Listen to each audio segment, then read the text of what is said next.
What's going on, friends and family, and fellow resellers, and fellow YouTubers, and just fellow people in general?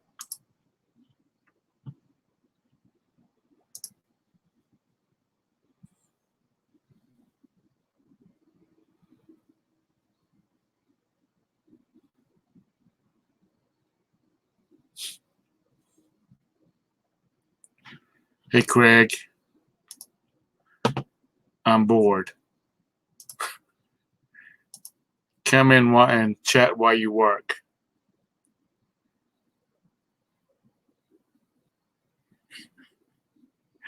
Yep. You at home? You still at the ball game?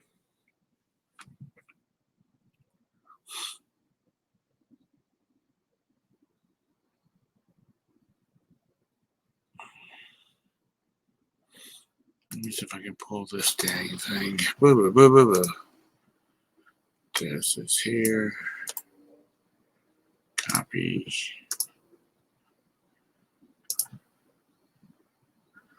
Oh, man. Is your son playing? Y'all supporting the local high school?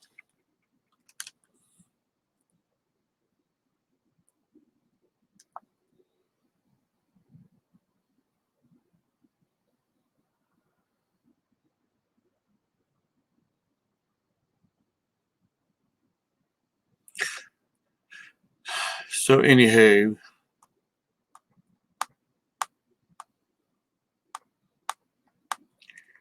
I'm just going to do some work, and I'm going to have this thing running, and if somebody comes in and wants to talk, let them come on in and visit. Because I need to get some stuff done, because I hadn't gotten some drafts going, but that's about it.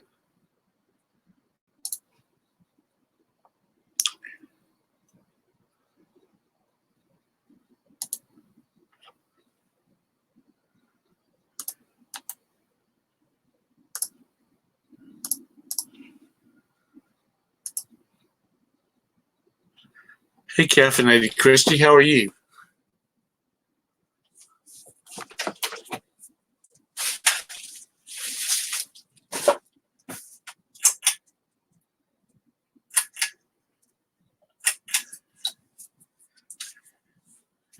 Sorry, I had to turn my ceiling fan on. We kept the air conditioning off because it's nice and comfortable around here today. And needed to stir the air a little bit.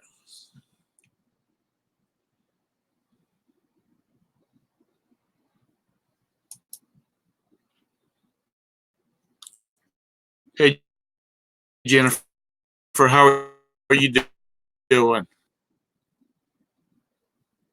Yeah, I just put my store on sale, Christy. What are you up to tonight, Jennifer?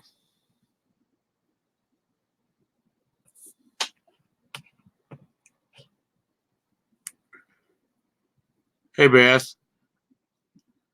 You working?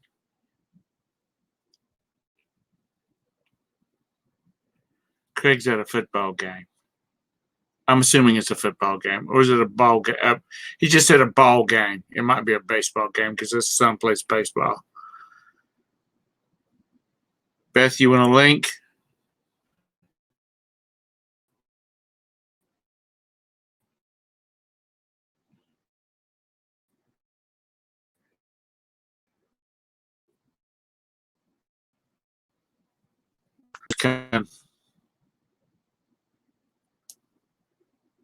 What is going on with this thing? Ooh, it did it twice. What kind of game you watching?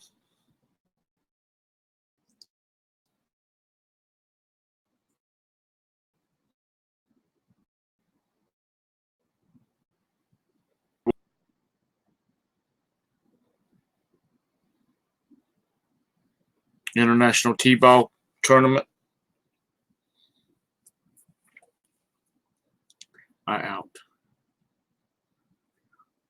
Wow, the Astros. I didn't even know they still played.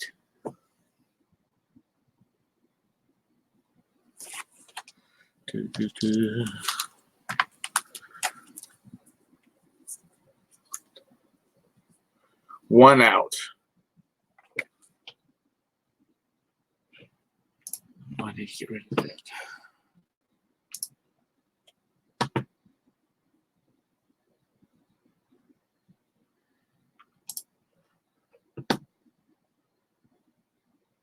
Anyway, there's the link if anybody in the chat wants to come in. Feel free to.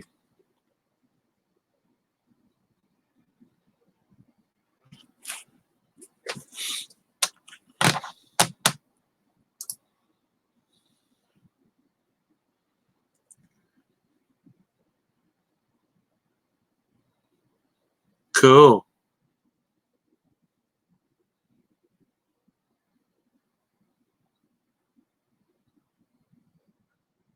So are they still winning?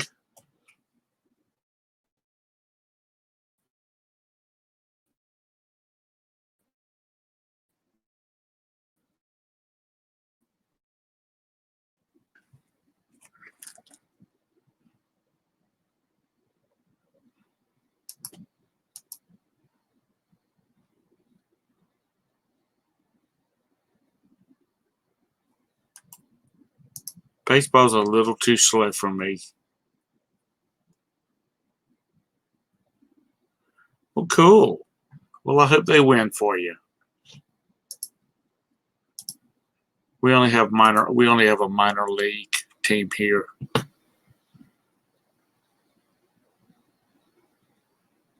The Knights. That's our minor league baseball team. We have a pro basketball team, the Hornets, and we have a pro football team, the Panthers. Hey, Marie, how are you doing?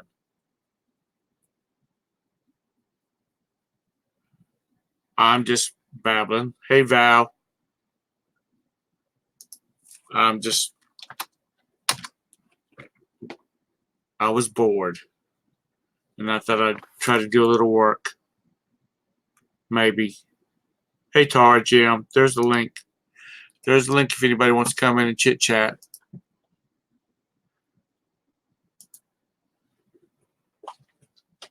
Hey, Chester Callsworth. Ugh. Okay. It's nice to meet you a little while ago. And I'm hoping this is his parent.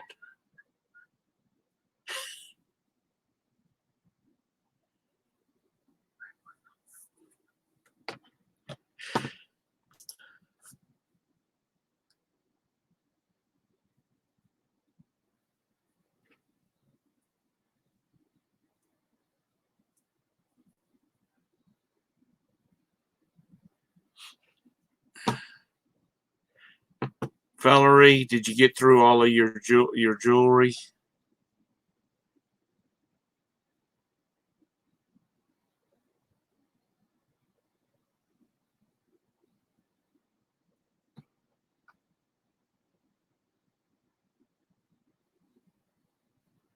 Oh, you're glamping.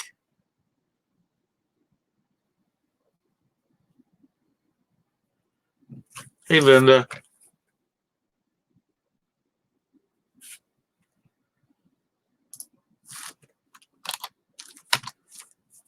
There's the link if anybody wants to come in. I'm just hanging out. Linda, come in if you want to. Linda has, on Friday, she has a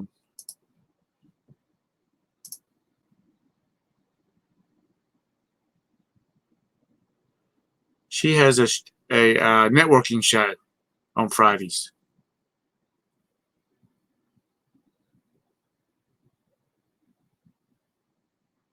Tara, say something.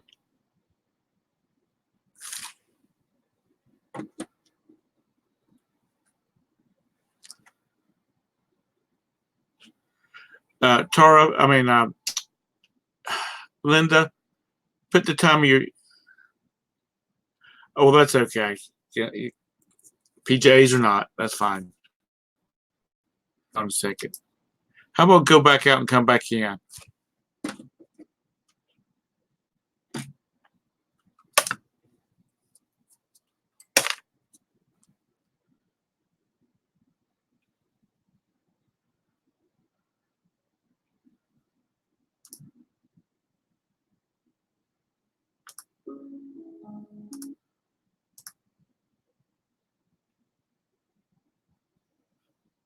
Anyway, Linda, there it is. She's got it right there. On Friday at 3:30 Eastern. Yeah, is your mic on, Tara? Well, she's not back in here yet.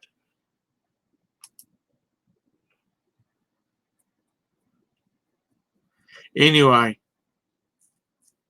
if y'all free at 3:30, y'all check out Linda's House of Chill. She does a networking show, and that's a one fast talking lady.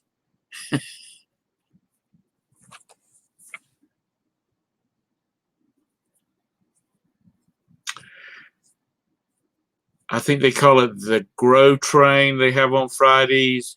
It's Linda, Ralph's Trucking,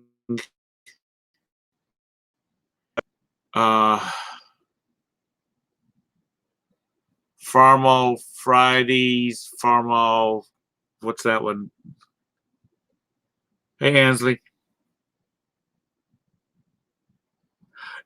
It's where, like, if you want to grow the size of your channel, you meet other networkers.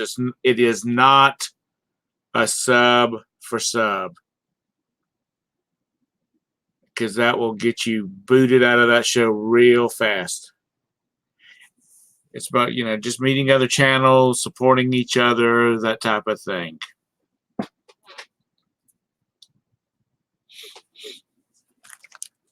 Yeah, and you. Like I said, she's one quick talking lady. Are you camping too, Joanna?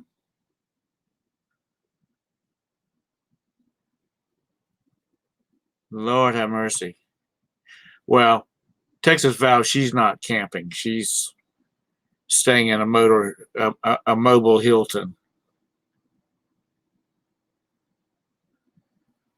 And nothing particular. I was just sitting here, was doing some paperwork, put my store on sale, and I thought I'd see if anybody wanted to come in and chat for a while. Yeah, Linda, she's got, I don't know, a 50-foot fifth wheel with 12 slides, 3 bedrooms, 4 baths, a ballroom.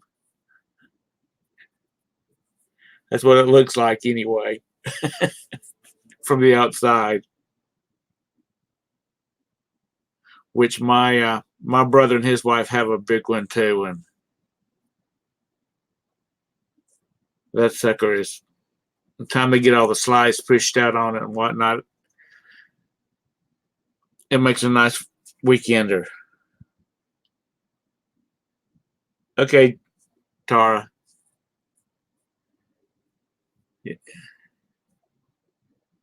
Anyway, she's glamping.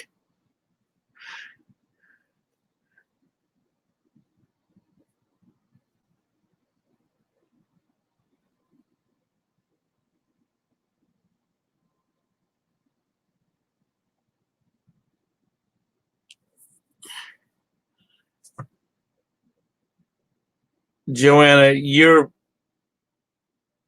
like Idaho, Iowa, someplace over that direction, right?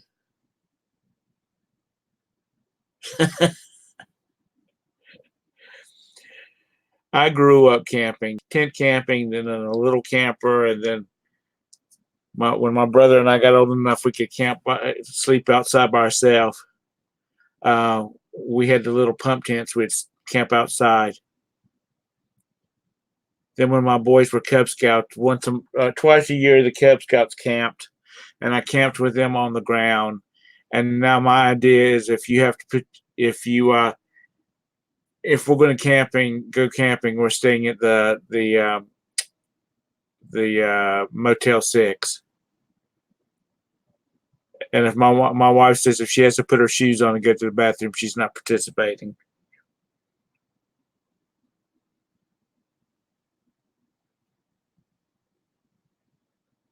And let me clarify something. Chester Kyle's World. Is this actually Chester or is this his parents? Hey, Adam.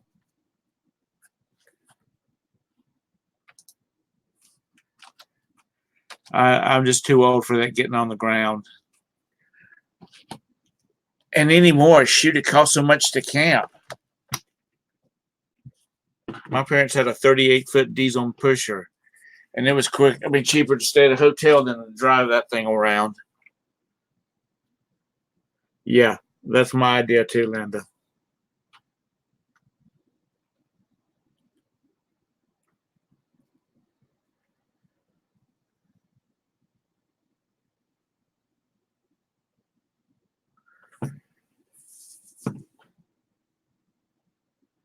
And like, if y'all friends with each other or not friends with each other, y'all check out each other's channels. The ones that's got channels. Jim and Tara have some great videos.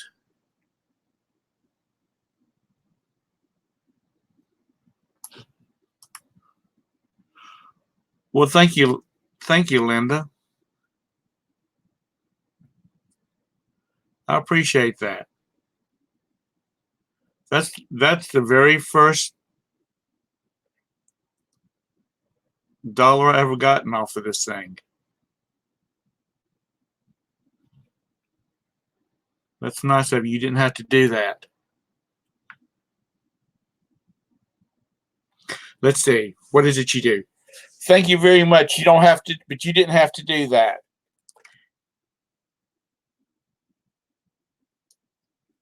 That was a bad imitation, I know.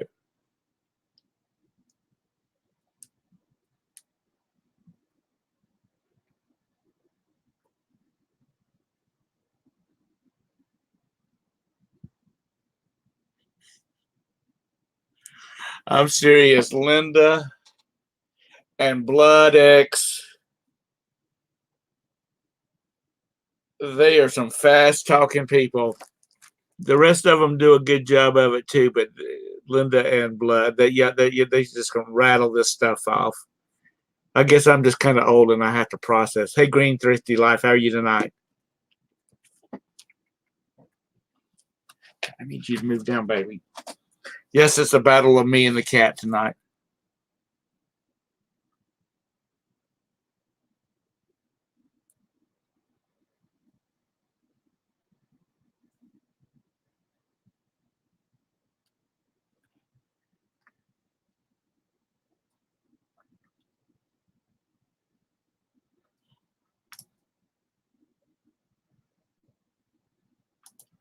Oh my God, there's 23 people in here.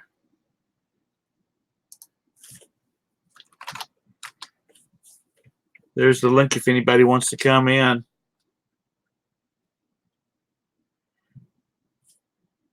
Actually, Craig's at the. Craig, are you at a baseball game? Are you at your son's baseball game, or is it a football game?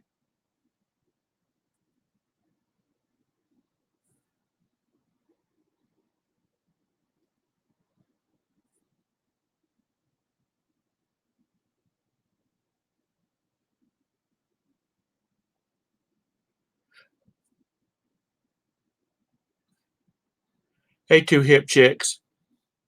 It's good seeing you tonight. Beth, are you still getting a lot of water down there, or is it kind of slowed down?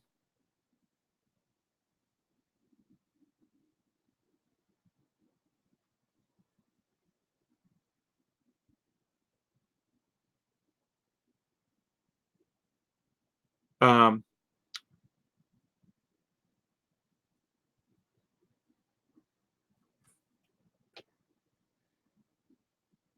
Reseller Rowboat is down. She's down in the Houston area. They were getting a lot of that rain down there. Oh God! So it's raining again now. When's that mess supposed to blow on out?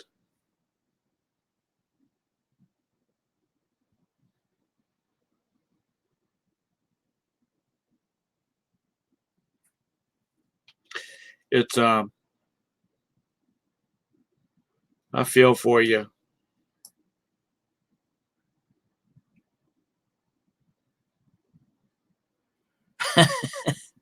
All right, Joanna. Thanks for popping in.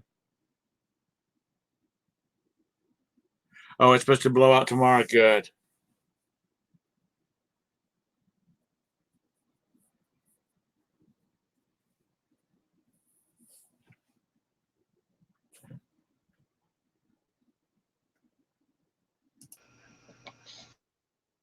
Hey, Tara. Can you hear me? Yes, I can. Well, there you go. Would you have to go reset your Snafu. computer up, or did you go get you another No, computer? I'm using Jim's old web camera thing on my desktop Uh-huh. because yesterday, that dog that's been living at my house got Right. his foot wrapped up in my laptop cord, and he pulled it down, and I had an iced tea, and he dumped the iced tea on the keyboard, and it got all wet. Oh, So, wow. so Jim's gonna like take it apart and see if he can dry it out or whatever. So did you buy a lot of stuff at the auction last night? No, I bought. What did I get? Oh, I got this. It's something for a restaurant. It's some kind of like transceiver or whatever. I think it like, like for how long people are waiting at a table for their stuff or whatever. Right. It's something like that. I got one of those, and we didn't pay very much for that. I think $7. $7. I only spent like $66. They said the cheapest one I could find broken was $50. Yeah. And it's got a whole bunch of receivers. They're about $10. It's got like 20 receivers in it. Then they should be like $10 a piece. And what else I got? Oh, I got those. Remember you used to get them out of gumball machines, like those little tiny NFL helmets and stuff. I must have a box that has about 80 in it, and they Wow. usually do like $1 a piece. So I'm just gonna put them in a big lot together. What else did I get? What else did I get? Oh, you bought a backboard for your basketball hoop. Yeah. They were not selling that. And I got some other little stuff that I can't even remember what it is.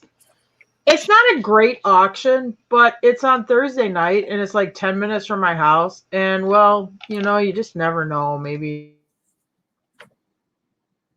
And on our other video, we haven't uploaded Yeah. yet.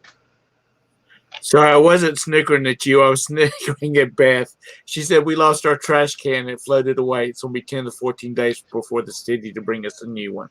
Oh, boy. Because, they're getting all that rain down there. Mm-hmm. Ansley. And who is it want mint juleps? Oh, that's Ansley wanting mint juleps. It hasn't rained in here in weeks. It's dry, real dry. Hey, everybody that said hi to me. Yeah, it's real dry here. It hasn't rained in a long time. Hi, Mr. Ralph. You on the road or you home?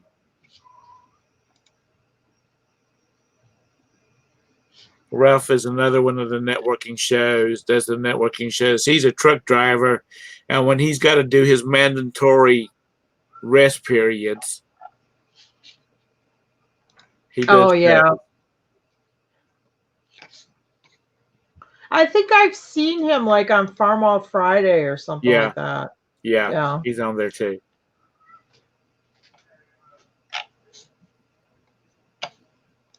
So I think I'm gonna go to an auction tomorrow. So what do you think of the auctions around there?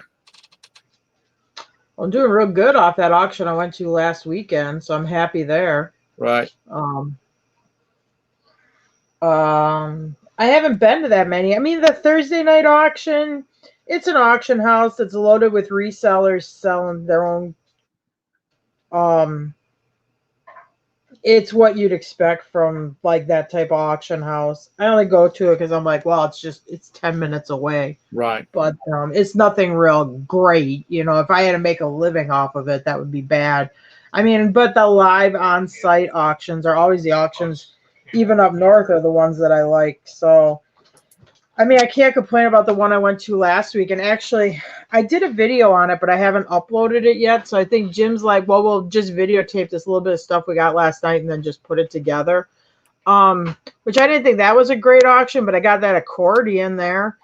And what else? Oh, I bought those blow mold nativity, those outdoor light up blow mold Christmas decorations, the Three Kings. I got those are at auction. They got $125 bid right now with paid shipping. So that's good. I mean, the accordion is at like 670 right now. So I paid $200 for everything at the auction, and those two pieces are what, seven over $800. And then I had like other small stuff that I've listed from that auction. So I mean, I can't really complain about there. Right. And if Jim ever gets a video uploaded, I mean, if you see it, it's like, oh yeah, it's okay. I didn't really I wasn't like, oh well, it's okay. It wasn't like I was super excited, like, oh wow, look at this cool stuff I got. But I mean, I can't complain about that. I mean, if I could take $200 and turn it into, over 1,500, I'm happy with that. Yeah. Yeah, Jim will get to eat something, be able to eat. I fed him good tonight. I made him asparagus pie. What are you talking about? What? I said he ate good tonight. I made asparagus pie. Asparagus pie. You might like it. It sounds vegetarian. No, not really. But if you get gout, it will make it flare up. I can tell you that. You take a pie shell and you put asparagus, hard-boiled eggs, slice them up, cheese, shredded cheese, and hollandaise sauce, and you layer it in the pie shell. Right. You know what I mean? So it's kind of, then it bakes it all together. We had pork chops sandwiches and tater tots tonight. Oh. I was not in the mood to cook, so I baked the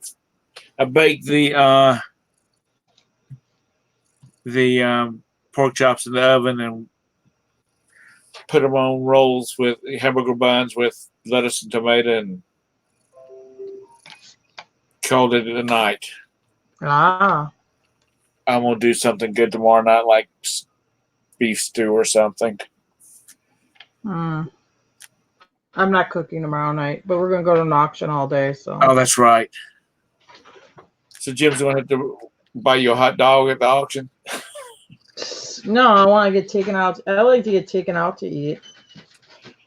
Oh, that's right. He's gonna take you over to.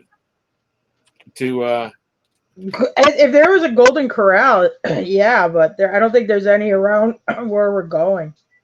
Where's it his girlfriend works at? Long John Silver. Long John Silver's. That's it. Yeah, he used to go hang out there when he'd come down here by himself.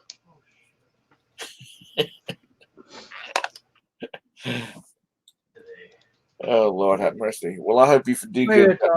I hope you do good on at the auction tomorrow. I hope you find some good stuff. Yeah, me too. Because you got to get this eBay kicked in the butt. So how are you going to ship those blow molds? How do you ship something like that? I don't think it would be that hard. I mean, they came in the box that you bought them in. So I think he's just going to clad that box in cardboard and ship them out. I mean, it's going to be a big dimensional size, but right. I don't think it'll be. You plugged the numbers in for when you figured for FedEx, right? Yeah. Yeah, so yeah. It would have told you it was too big to ship. No. Well, he's a good shipper. Yeah. They're light. I mean, they're not heavy. I mean, I don't think they weigh over 30 pounds, if I can remember right. At all. They're just big. Out of stuff I've made Jim ship, these blow molds will probably be one of the easier things. Yeah. We've been turned into the county for blow molds.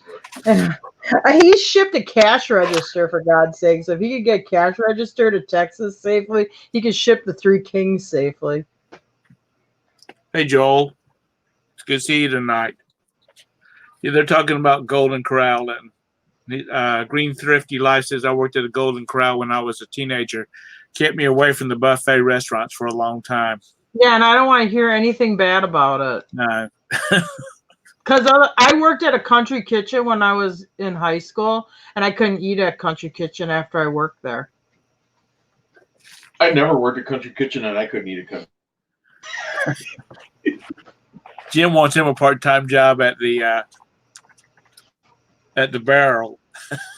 Oh no, only his mom. No, it didn't work out. Yeah, Cracker Barrel fired my mom.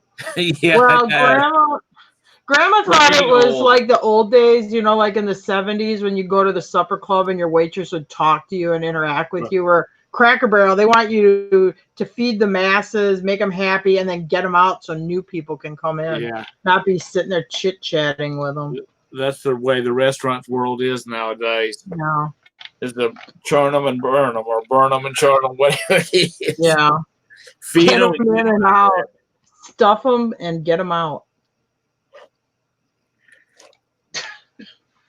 Shut up. I knew when I said it that would only lead to trouble. The money's on the dresser. I mean the table.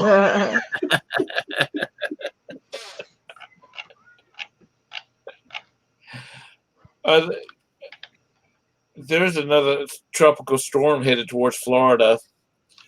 Oh, is it really? Yeah. I haven't even been watching the news. There's like 6 or 8 beating around down in the mid-Atlantic.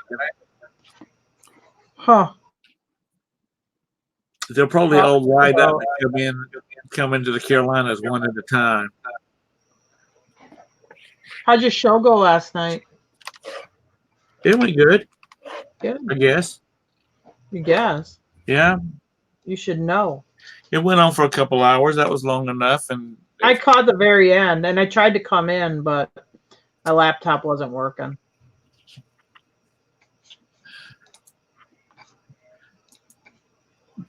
the boys need to get you a new laptop for Christmas. I know, but I really like that one. It had that. It was an HP I bought brand new for myself because it had the, not that this matters, but it has the camouflage Realtree camo cover on it, and I really liked it. Anyway. Hey, Bryson. They've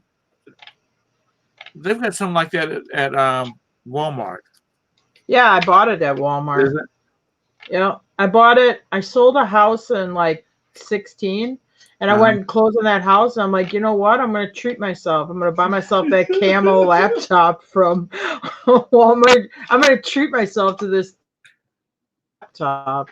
Anyway. Well, I ain't an electrician, but she told me that the laptop got knocked over or whatever, but I did not know that liquid had fallen onto the keyboard. I wiped it off. Whatever. Underneath the keyboard is the motherboard because it's all one thing, you know? Right. So I'm like, well, this is later, much later that day. The same day, was it? Or the next day? No, it was that same day. Okay, so, but because it happened at lunchtime. Many hours later, okay. So I pick the thing up, I tip it over, and I get a bunch of unsweetened Milo's iced tea falls out of tea it. on my leg. I'm like, well, I mean, this thing's actually holding liquid. I'm like, this is not a good sign. So and it was actually booted though. It was trying to do some kind of diagnostics, but of course, I'm sure it can't find the hard drive or the processor or whatever. So I'm gonna open it up and see, but I give it about. Is it gonna be just junk? Yeah. So you just like throw it away? That actually makes me feel sad. Well, you get a different one. I mean, but it'll be newer. Because why would you fix something it's obsolete? It's 3 years old. You might as well get a new one that's today. Oh, I know the Walmart people love to hear people say that. It's 3 years old. Well, I mean, honestly, though, the desktop I have is probably 7 years old. If it's something minor, yeah, go ahead and fix it. I mean, if it's a major thing or whatever, just go. I mean, everything in 3 years they're going to advance so much. Well, of course, I spent like $350 for it. Yeah, so you paid $100 a year. It's 3 years old. Hey, classy lady. But I want another camo one, and I don't know if they make that one anymore. They have them at the Walmart here in town.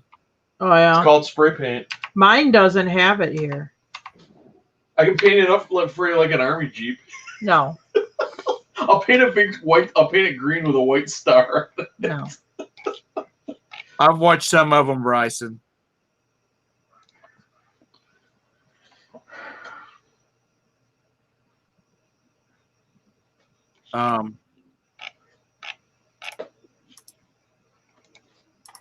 Yeah, you got to have the right equipment to work with now, Carl. I do. Okay.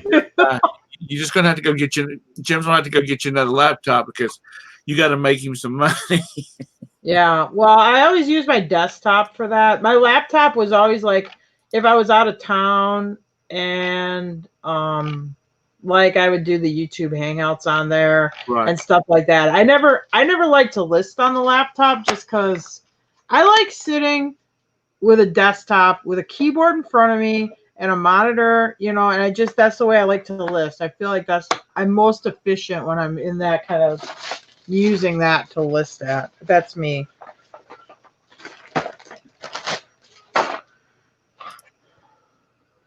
But I'm kind of old fashioned, so.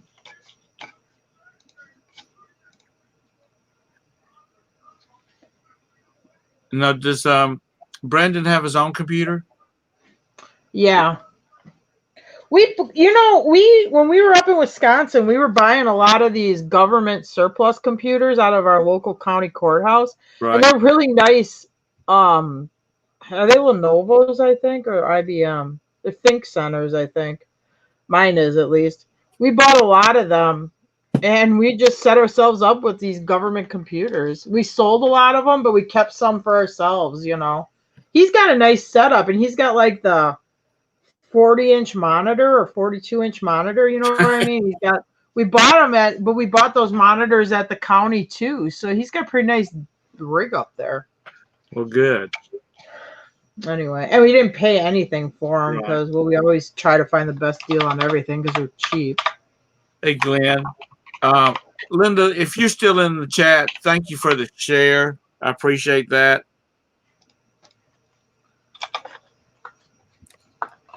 So how's eBay going, Tom? I've sold a couple of things today. Had one person want to know if I would take an offer on something and they could pay for it on the 17th of October. October? Yeah, why don't you just come back and they still have it? You could pay it by. That's what I told them. I said it's if I still have it, I'll work you a deal. I've had them for a dadgum year. It's these little toys. It's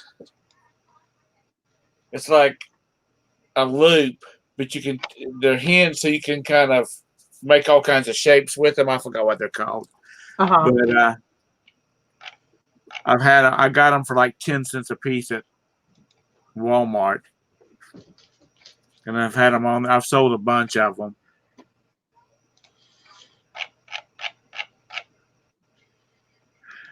Glenn, if you're not doing anything, you want to come in for a bit, come on in. I'll put the link in there.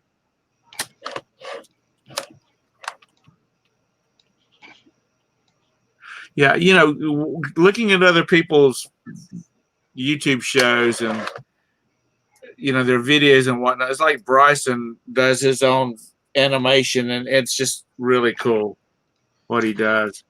I will say I didn't realize how many other communities are in.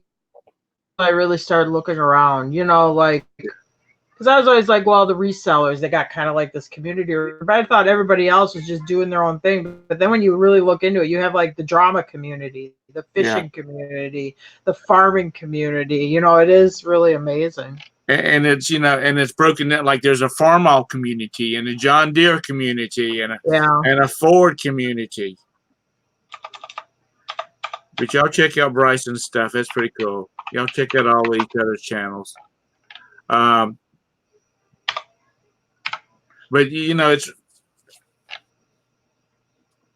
it's really amazing.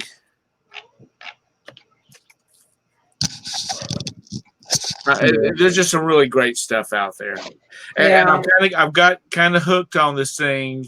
And if anybody is in the group that does this, it's the spirit boxes with the radio. It's like the radio is scanning, and they'll ask it questions, and then all of a sudden it'll jump channels and it'll answer whatever the question it is, and it's really no. I don't think I'd want it. I don't think I would like that. It's really kind of creepy as hell, but it's cool. Yeah, no, I'm not gonna sit in my old ass house scanning for something that asks me questions through the radio. would scare the living crap out of me. That was, So if I start asking the radio questions and it's answering them, yeah, no. I think they made movies about this. I was watching this one person, and they Oh, had there she goes. this video sitting in the arms of this creepy baby doll. So between the creepy baby doll and the radio answering questions, that was like tripping out there, but it was pretty cool. It's up to $810. Your Accordion. It's got 13 more minutes left. That ain't 10. Yeah. I was hoping that Jim Yeah. would learn how to play it. No, not for that kind of money. I want to sell it. So you can, when you're doing y'all shows, you could out there you could be showing what y'all bought at auction, and he could be able to play the accordion. No, I paid $40 for that accordion. We were at that auction, and they split us into two groups. And I went in the house because they had like furniture, which I didn't have much interest in, but I never know what they leave in there, so I always go.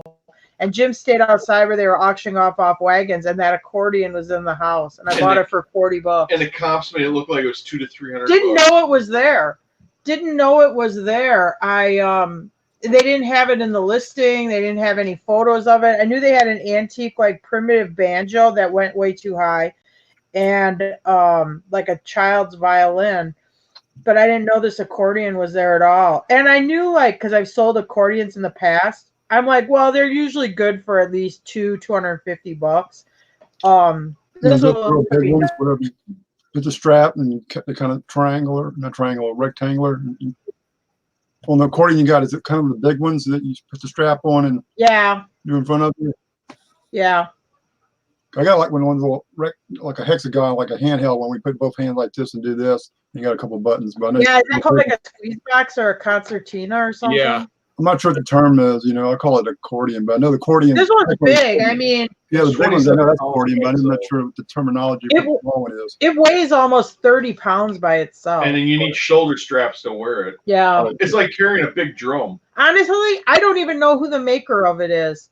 On the front of the accordion, it has either an A or a V, and it has like E100. E100. But we open it up. I don't know. Made in Italy. And it says made in Italy. I don't know who made it. I can't figure it out. But obviously somebody out there knows something about it. Julie says, "Hey from Disney, y'all." Wow. Go by and see Jim's mom and dad. Hey, Chick Picker. If you're doing Disney Crawl and you want to come in and chit chat. Was it Bridget supposed to be in Disney fairly soon, or has that happened yet, or what? She's going to Disneyland in November, I think it is. November, okay. Yeah. Hey, Julie. Thank you, baby. You're a good lad.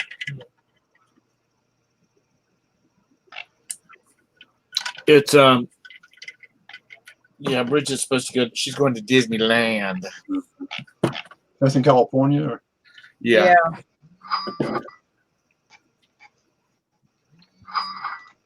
Who sold something? I got a question. No, that's at auction on this accordion. Okay. No, it's at 870. Oh, cool. Well, how much time is left? I like 9 minutes. Okay.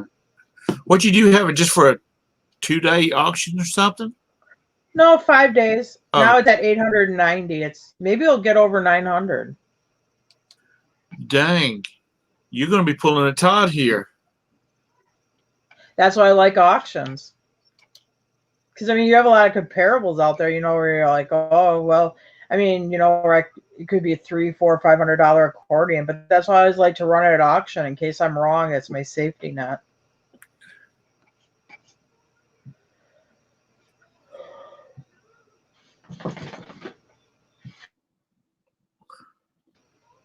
Ask her what price she started. I started at $200. You got like a certain box, a certain way you're gonna pack that thing. I know it sounds like something kind of breakable. Jim's got to get out there and build her a wooden casket and put it in. That's a Jim thing. So Yeah, I'm I mean, looking at yeah, it he'll now. pack her up good, and it did come in its own case, so it kind of holds it in place pretty good. So. Yeah, I'm looking at it now. Looks in good condition. Wow, that thing looks like it's. Oh, it looks like they hardly. I don't even know if they really ever used That's it. what I'm saying. It looks super clean. I mean, all the chrome on it and all that. Yeah. Yeah, and they got it like enlarged too, you know. So man, oh yeah, that thing's sweet. Yeah, they you know, because I've sold like the older like Horner ones where they like have like that pearl kind of. I don't think it's Bakelite, but you know what I mean? And they'll always have scuffs and scratches, but this thing is. I don't think anybody really played it, honestly. The straps are like no wear on the straps at all. Yeah. I know you got some of them that got like holes you hit, not like holes or like buttons, but you got like the actual keyboard type. Yeah, there's buttons on one side, like the left side, Right. and the Yeah, keyboard on the right side. But there's a whole bunch of buttons up and down the one side. Yeah, a guy went to high school could play one of those things, and just because his grandmother was from, where was she from? She was Italy. Oh yeah, someplace like that. And her favorite brother had one, and he was killed in the war and all this kind of stuff. And she asked him to learn to play one for her. So he took all kinds of lessons, and he could really play that thing. But he said it was hard. I couldn't even imagine how to learn how to play it. Honest, you know who knows how to play the accordion? Tom, do you know who knows how to play the accordion? Not anybody in here. Nikki. Nikki plays the accordion. Yep. She needs to get one and serenade us. Oh, did you find any close comps? I'm looking at all the ones that are sold. I mean, I see something like 3,000, but yeah, but they also say what brand they are. I mean, I honestly don't know. If you ask me right now who made that accordion, I have absolutely no idea. I do not know. And there's 10 pages of solds too, you know. Yeah. And I just wouldn't think the accordions would be that hot of an item. But I guess it's it's like anything. If you get the right one, you'll do good on it. Julie says she bets it goes over 1,000. That'd be awesome. I actually, to tell you the truth, I mean, if it's sold right now for the $890, I'd be pretty dang happy. That's like you said, you're getting. But usually, like you said, I mean, usually your true bettors might bid a few bucks on it to see how people jump on it real quick. But they're guys that probably haven't bid it yet, or wait until the last 5 seconds or second. Yeah, well, that's like that watch that Todd sold. That thing jumped like $700 in the last like 2 minutes. Right. That would be cool if it went over there, over 1,000.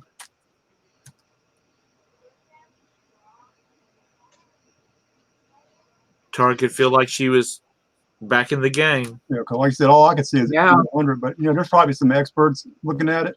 They probably know exactly what it is. I guarantee. True. Yeah. With that little symbol. It'd be like, yeah, it's got that little symbol. It's either an A or a V, and it's an E100, and that's all it's marked, other than the serial number and that it's made in Italy. And it's made in a box. It comes in a box too, right? I'm looking at a box, right? Yeah, but the box has no marking on it. Right. But as far as shipping it and protecting it too, it makes it better. Oh yeah, because the box holds it. Yeah. It's kind of made for an accordion, so it holds it in place pretty good. Yes. Yeah. I mean, he still put extra packing inside the box, but I think it'll ship pretty good. Other than it's heavy. I went to a estate sale last weekend, and this guy had. At one time, he had 3 music stores, and he did repairs on instruments and stuff like that. And they were wanting premium prices for all that stuff. But anyway, they had a bunch of the what is it? The little clarinet-looking things like the elementary school plays. Flute? Recorder. Recorder. Yeah. This guy bought about 10 of them. And after he paid the lady, he said, thank you for the good deal. And she's like, good deal. You pay just about retail price for them. He said, no, not on these two. He says, these two right here will sell for about $190. Yeah. And I said, let me see that thing. What makes this thing worth $190? He said, because of the type of wood it's made out of. Right. He said, this is a real wood one. He said, the rest of them are, just blown plastic. Well, one time they were showing a guy, and man, he was, I guess, a top musician, clarinet person. He said, you can make pretty much anything out of, a clarinet, pretty much anything. Or right. flute. So he took a giant, a good sized carrot, cut it, kind of made it smooth and all that, and started putting holes in it. And he had the mouthpiece for the clarinet, Right. And at the end, he stuck that in there and started playing it and said, $1 carrot, and I can, make something, and all that. But he knew what he was kind of doing. But I guess, you probably get on YouTube and do it. I bet, I bought a bunch of strings for like guitars and banjos and mandolins. Yeah. And usually when I find them, I give them to my church guy, whatever. He's buys guitars and all that, and sends them all over the world and all that, and all that. I'll give them to him, and he'll donate them, or when he goes overseas. He had like boxes of like parts off of clarinets and a box full of used mouthpieces off of clarinets, and they were wanting $5 a pop for them. But if you know what I'm talking about, a lot of times those certain mouthpieces go. Oh, these were rough looking. Money, These were rough looking. Yeah. I was looking through. They had taken apart a bunch of flutes, or the guy had, and I was looking through the flute mouthpieces, or the section that has the mouthpiece on it, to see if any of them were sterling silver. Because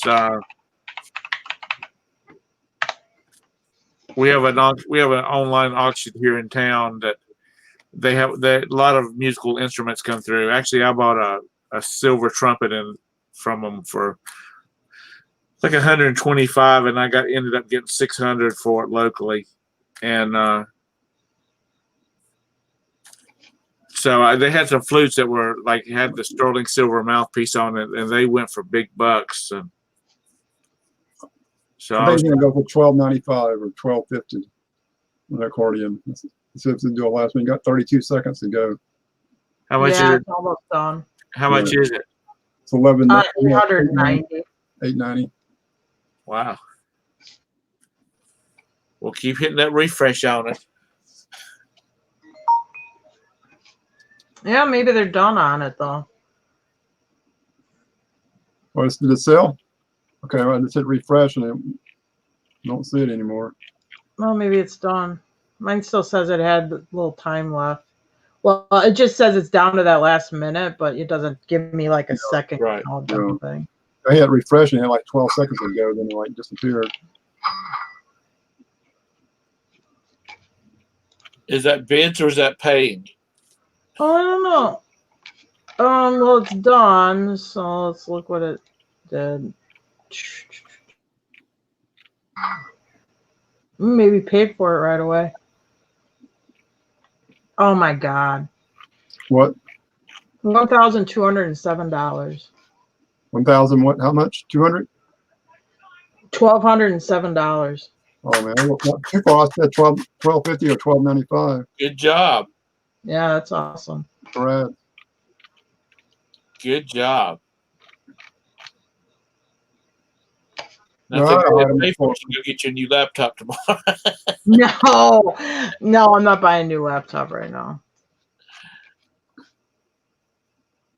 No, because actually it was a slow day today. I mean, I sold 2 items. The other item I sold was for $125, but that was it today. I mean, it was not. Usually, I like it when eBay is clicking, where you sell some other like regular stuff in there. You know, like let's say $20 items or $30 items. I don't like it when it's not a little more consistent, and it really hasn't been.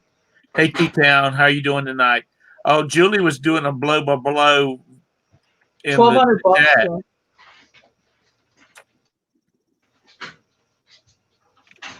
Did you hear me? 1,200. done. This all solar. Damn it. That's all you got. How much did you pay for it? $40. Yeah, and we looked at it. We thought, well, it's probably gonna do about 300. So if we did a buy it now, we'd be out about $900. Yeah. Just saying. Well, we were talking on Valerie's show, the Chick Picker show, and if anybody doesn't know, Chick Picker has a morning show, 9:00 Eastern Standard Time, on her channel. Y'all be sure to check it out. It's a great show, great people. I jumped into that commercial and I forgot what I was going to say. They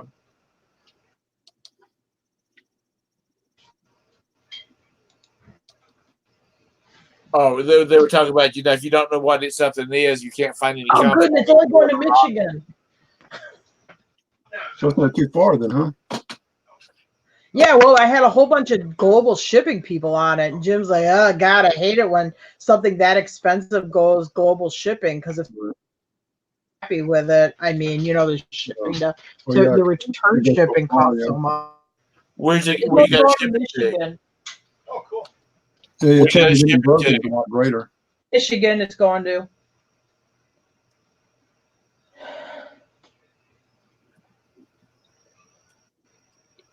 Well, at least it's not going too far off. And will you send that like FedEx home delivery? Yeah, I'll do a FedEx because it's under 70 pounds. So okay. I don't use UPS that often. Right. Only time I really ever use UPS is if I have something that goes over the weight limit for FedEx, right. And I just don't really do that that much. Well, like I said, last week I sent something real expensive, and so I want UPS to be more safe, Yeah. I was looking at like FedEx, like their next day delivery and second delivery. It was kind of outrageous for 2-day service with UPS. Still costing me $40. I had to get signature required and then put insurance on it. It was over $1,000. Oof, though. We had a FedEx must be about a month ago. Mm-hmm. We sold one of those wall drill presses. It's like an antique drill press you put on the wall. It's a hand crank. It's a Buffalo Forge. And I don't know how FedEx did it, but they broke it. I mean, it's cast iron. They must have dropped it or whatever, and they broke it. And we're like, ugh, because it was like $230 insurance claim.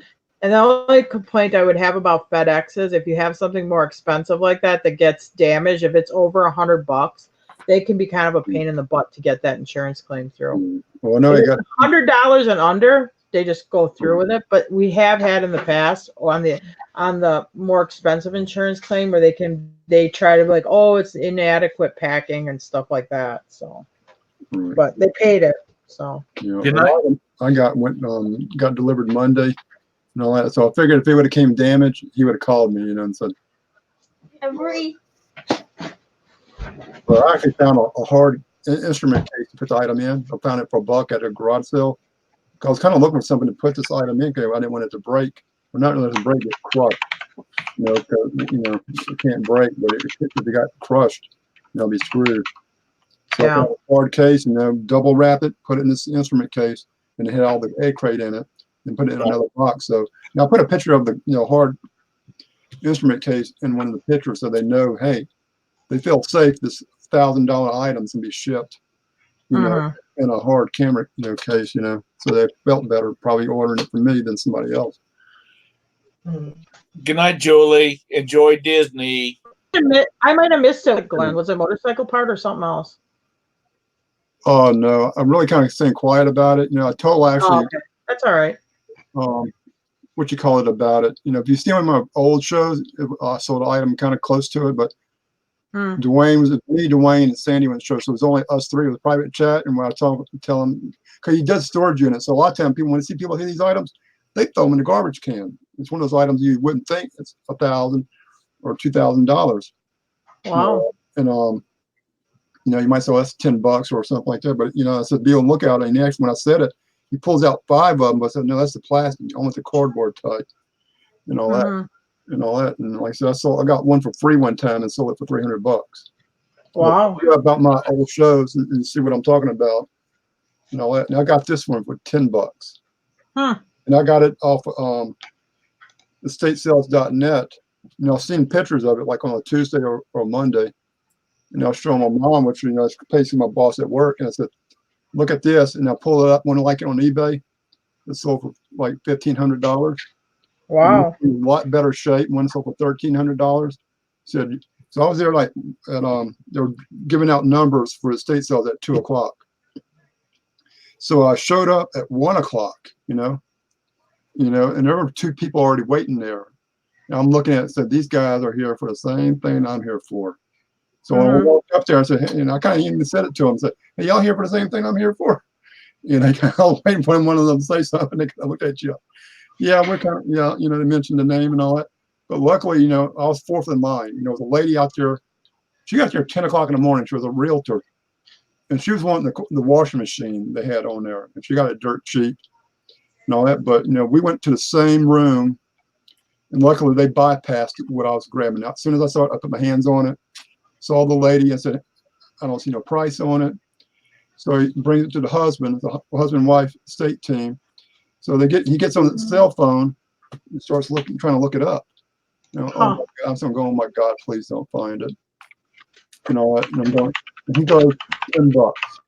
I can't find nothing, any comps like it.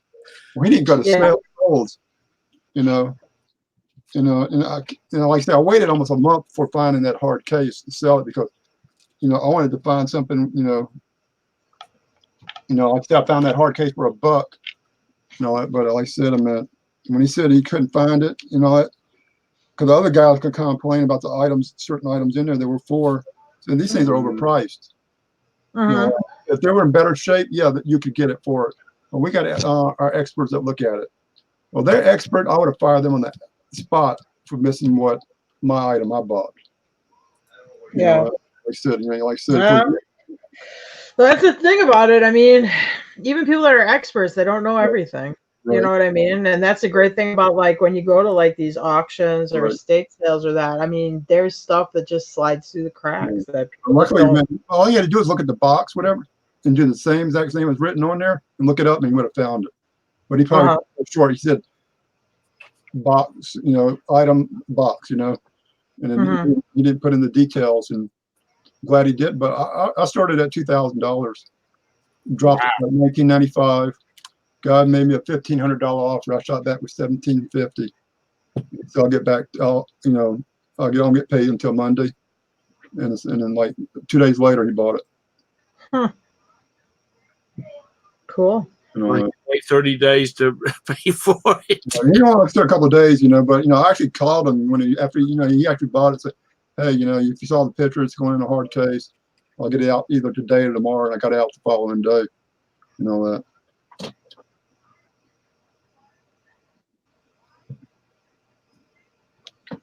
But I'm glad that he didn't look it up. Cause I hate to talk too much. Like I know one time, one guy said, I guess when the estate people was watching it, one of his shows, and got wind of it, the item and all that. So next time you went there, all those type of items were up, priced really high.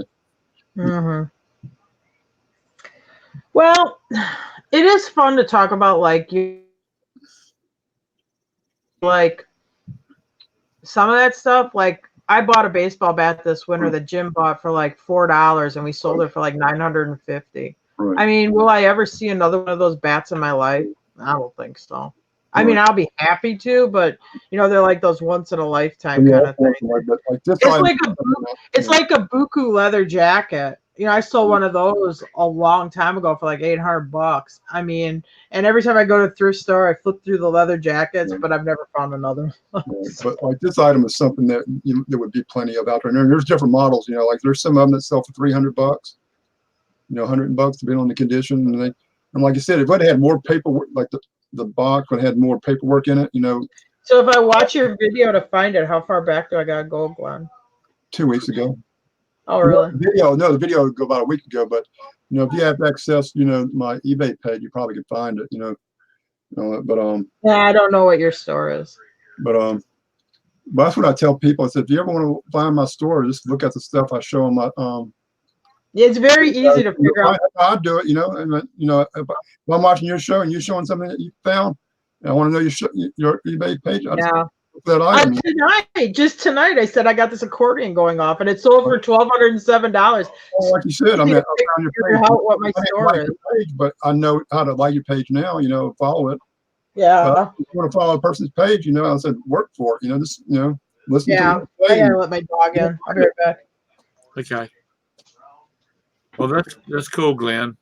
Now, do you do storage units too, Tom? Or I'm trying to remember. Yeah, I do some small, junky ones. Right. Now, like if we're in a private chat, I'll let you know what the item is. Okay. That way, if you're looking, you see it, you know not to chunk it. You know. Right. Yeah. Dwayne, because like I said, it's just me, Dwayne, and what you call it, and his mouth dropped when he saw that. You know, he saw it. Oh my God! You know, and he said, and I said, "That's me, man. That's you. Yeah, it's me." You know.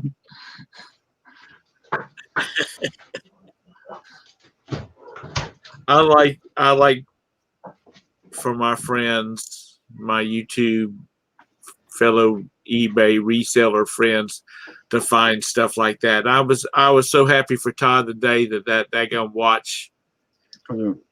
That watch he had a couple. Like he had $800 just like a minute. I was so tickled for him. And Tara and Jim with their accordion, their $40 accordion. I know a couple of people. I want to contact like the Hales, because they're big in the store, and say, "Hey, be out and look out for this. I'll buy them from you." You know. Yeah. You know, one of the shows I saw, they were actually one of the shows, the older box, and all that. And I saw them kind of toss it, you know, and all that, you know. Right. And I'm saying, I wrote in there. They don't always write because it gets so many comments. So unless you can call them some way and say, "Hey, you know, that item you just kind of threw over there, that's more from change," you know. There was a while ago, and I think it probably was in a video, and it would have been over a year ago. We bought this box that had some old vintage toys in it because it had this Beatle model. It was the band, the rock band, the Beatles. Right. It was some kind of model or something. And in the video, Jim opens the box. He's like, "Oh, it's empty." Right. I put that box on eBay at auction, and I think that empty box sold for like $75 or $80 or something like that. Just because I suppose if you are the collector and you want to put it together, the box was in good shape. But anyway, it's just like some of that stuff you just never know. I think we bought the box of toys for like $1. Right. Like I said, it would have the instructions in there probably, and the header cards and all that kind of stuff. I don't even know if it did. It had none of the model parts, and I don't even think it had the instructions. It was a while ago, though. Like I said, it was just the cardboard box. Yeah, that's what mine was, basically a cardboard box. But it would have had like the wax paper. The item was must have been wrapped in, and some other stuff like instructions. You know, and like in that shape, that could have been like a $2,500 box. Yeah. You know, the other box I saw before had a certain attachment. You know, it didn't have instructions, but you know, but you know, sell it outright. You know, like you said, or they put it on bid. I think that's the worst thing. Put it on bid, because some people, you know, don't realize, you know, if they put a high price on it, just wait for the right offer. You know, and that's what I did. Yeah. Well, it's whatever works for you. I like using the auction because to me it's like my safety net. But that's that's what I feel comfortable with. It works for me. Other people like to price it high and see what comes in. I mean, that's works with you. That's cool. You can always you can take something off auction, right? Until somebody bids on it, right? You could take it off auction. So I think you can maybe cancel it after somebody bids on it, can't you? No, I don't think once they bid, I think it's locked in. Yeah. But I think if you have it on there, you can't edit the listing once somebody bids on it. You can't add like photos or add anything to your description. But I think like you said, accordion, you didn't have like a lot of information. You knew it was like E100, and like you said, you just put it on auction, and hopefully it goes to the moon. You know, unless you put like a cap on it or something like that. Where I've done that on a couple. Yeah, I mean. Honestly, at auction, I'm not going to start them at 99 cents. I'm going to start in a basic ballpark of what I think it's worth and what I would be happy with taking. You know. Why wouldn't you start it at 99 cents? Well, the reason I don't start them at 99 cents is because you get the dreamers with a lot of stupid questions. Well, it isn't because if it's we've done it when we still were selling a lot of snowmobiles, and I mean, it was a snowmobile I knew was going to sell for $1,000. We just do it. But you get the dreamers with the dumb questions that really believe this item's going to slip through the cracks, and it's not, because you see it before and it doesn't do it. But they just ask the most stupidest. You'll have like 50 just repetitive dumb questions. If you just go read the description that would be in there. So that's where we started, kind of starting it off higher. Well, I think, like you said, a lot of time, like you said, you get the dreamer, but like the item I was talking about one time, I saw some of them selling like on auction, and I guess that people either missed it or didn't, think about it. Or that's the one I want to like to bid on myself. It's like like to get it for $20, or even if you got it for 75. I can tell you every item that I did good with that I had at auction, and like this accordion, I got a barrage of offers that came in on the accordion, early on, I'll buy it now, I'll offer you this. I have never, when the auction ends, I've never had it sell for less than any of those offers. It's always gone for more than anybody's ever offered me. When I go to a live auction, I hate it when they bring out an item, that sucker's going to go for $50 to $100, at the live auction where they're selling people's junk. And I hate it when they'll start off, they'll start off at, okay, let's start off at $10 and $9, $8. They'll get down to like $3 and then somebody will make a bid. I hate that. I really make a lot of people mad because I don't, honestly. If I see something that I want and I know it's going to sell for good money, if he says, I'm going to start at a 10, I'll say, here's 10, because I know it's going to come back up and it's going to go even higher than what I offered on it. Yeah. Time is money. This accordion, when I bid on this, he tried to open it up at like 100 or whatever. When I got to, I just raised my hand. You had a lot of people standing there waiting for it to drop to 10 or whatever. But I figured the other thing is, if I hit it at that reasonable number, it's going to get bid up over that anyway. Yeah. So it just sort of chases some of those other people out because they didn't want to step off at that. I mean, I've gone to some of these auctions, and people have seen, they'll just wait for it to get down to $1, and start bidding. And then it goes back up to like $50, $60. Yeah. That drives me crazy. I was watching the Hells and the same thing. It went down like to $5. Well, it started like 45 or something, then went way down. Then all of a sudden it goes back up past, the 50 or whatever. Yeah. I mean, and also too, there's a guy that's at a lot of storage locker auctions. They'll start this bid off, let's start it off at 50. And he's like, he wants to call out the people that's not there seriously, because if he sees something, if he wants to auction and the locker, he's going to probably end up with it. And the guy say, how about 50? And he'll say, how about 100? And he's like, I got $100 bid here. Give me 101 or 110, whatever. And people are like, man, why did you do that? And he's like, because I can make money off of that locker. And because, like I said, time is money. Who wants to stand at a daggum storage locker auction all day long, dickering around with, $3 bids? Yeah, no. Well, I think a lot of storage locker auctions, I mean, I don't think, like the live ones I've been at, usually they want to have like the $25 bid increments. I mean, if it goes from 25 to 50, it ain't going to go from 25 to 30. Most of the ones I go to. I mean, unless you're getting at the end where you're kind of sifting the fly poop from the pepper, like let's say it's at like 75, person don't want to go to 100, then they'll drop it down and start, doing like 80, 85, 90, just to eke it up closer to that mark. I mean, have you ever been to a storage locker auction where they sell it off piecemeal out of the unit?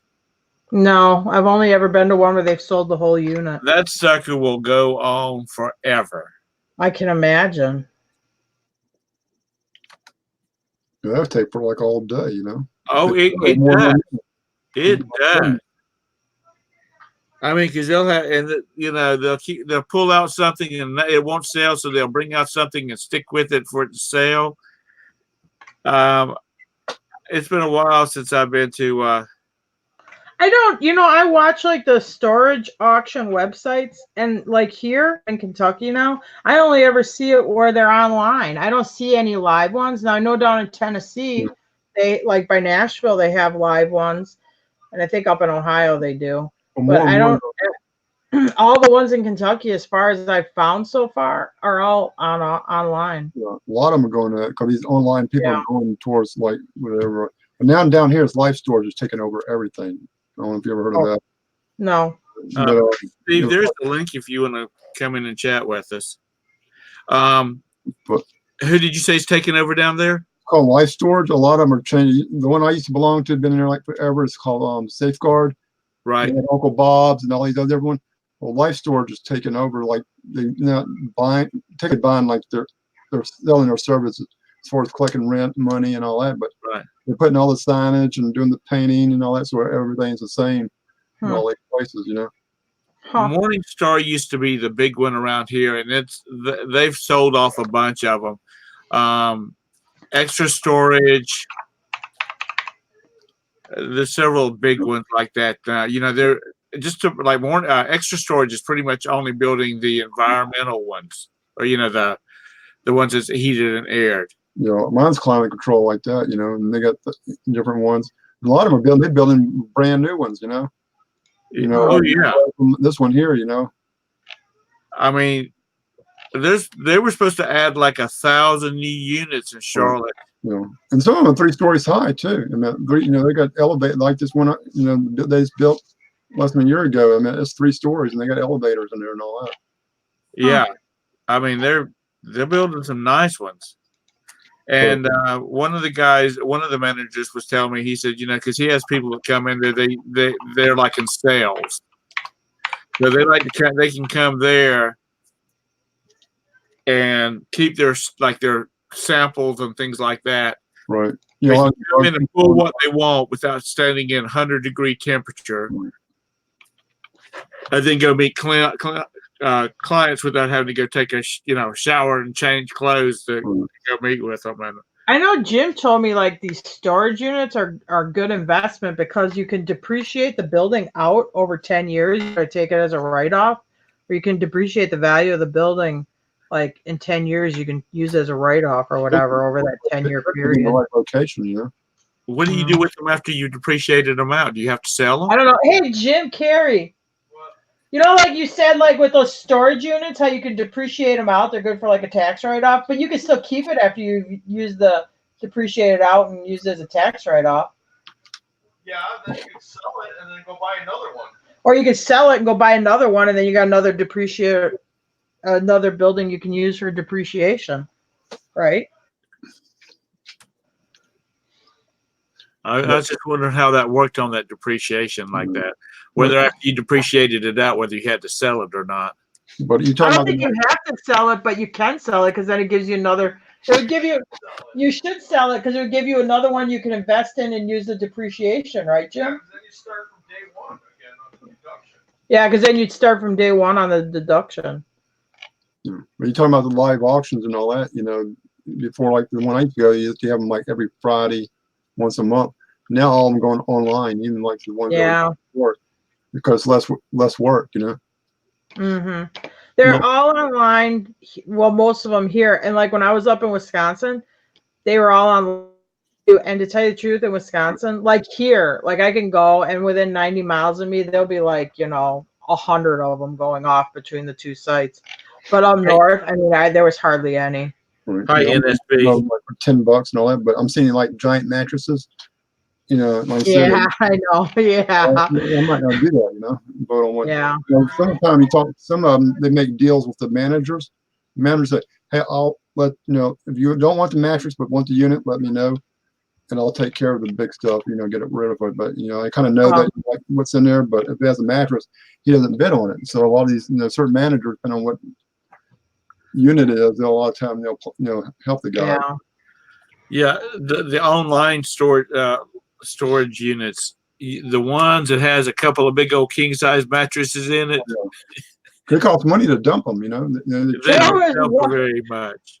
I was just watching an online one that sold. It had a big old mattress in it, and they took too close of a picture of it because it looked like somebody was what the heck happened on it. But I mean, it had a reddish brown stain that was like this big around. I mean, it looked like it was part of a crime scene. Hey, Snobby, how are you? I haven't seen you in forever. Where you been? Hey, Snobby. Come visit if you want to. We're just chatting. It's yeah, those mattresses are a big deal breaker, I think. Yeah.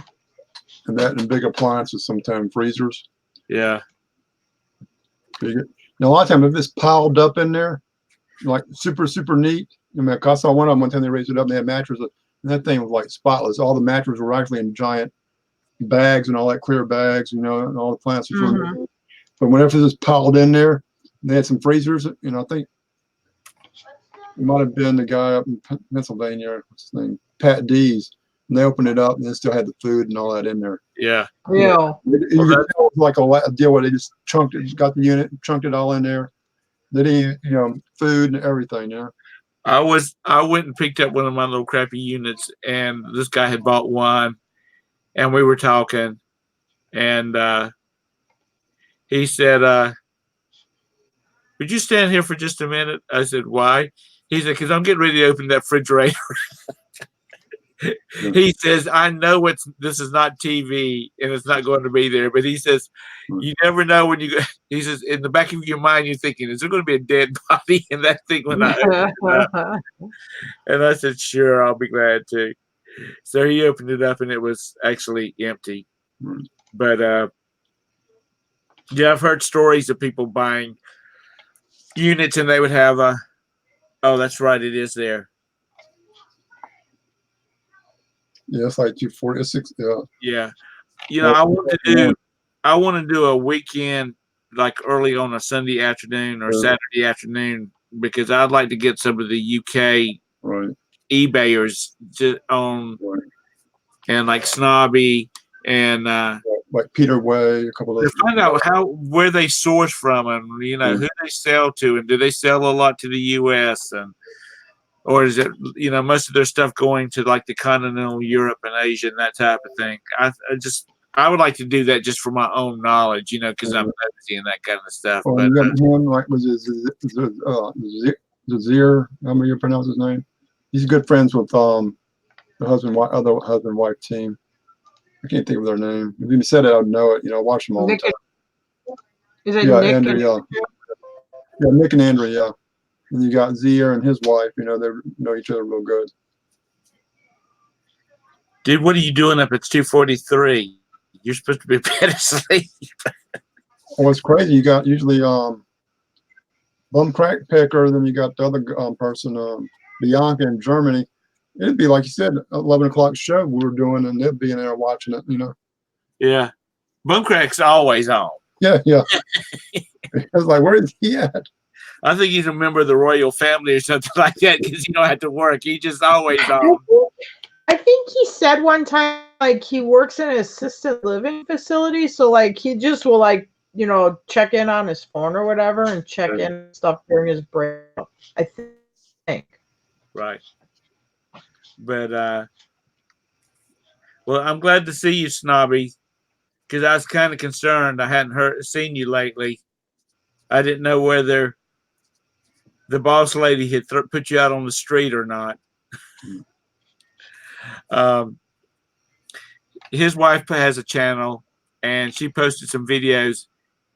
And the first one I clicked on had steam tractors. Oh yeah, and I thought that was kind of funny because you know Nikki's really into the steam tractors too. But you know these storage units, you just never know what you're going to get, how much crap you're going to get, and it's a gamble. I mean, you're going to take, you know, crap with it. But you know, even the little crappy ones I buy,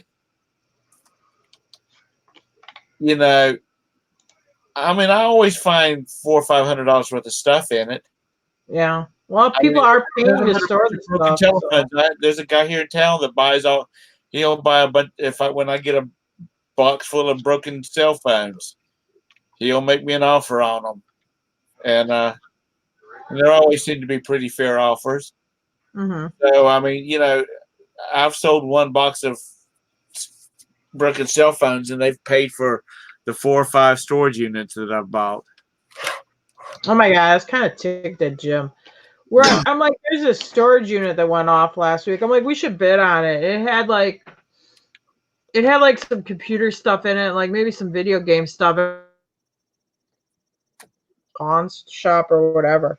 So he puts his bid in and he lets it count down to like 8 seconds. Then he hits it in. Well, while it's doing the spinning wheel, so his bid didn't get in. I'm like, why'd you wait right till the last? He goes, oh, it should have been like just, you know, should have went through or whatever. I'm like, I think I had to put it in at like 30 seconds or whatever. Master sniper. Anyway. It's you know, it's fun. I mean, you step out of the business part of it and just the fun part of just digging through it and seeing if you find some treasure, you know. Yeah.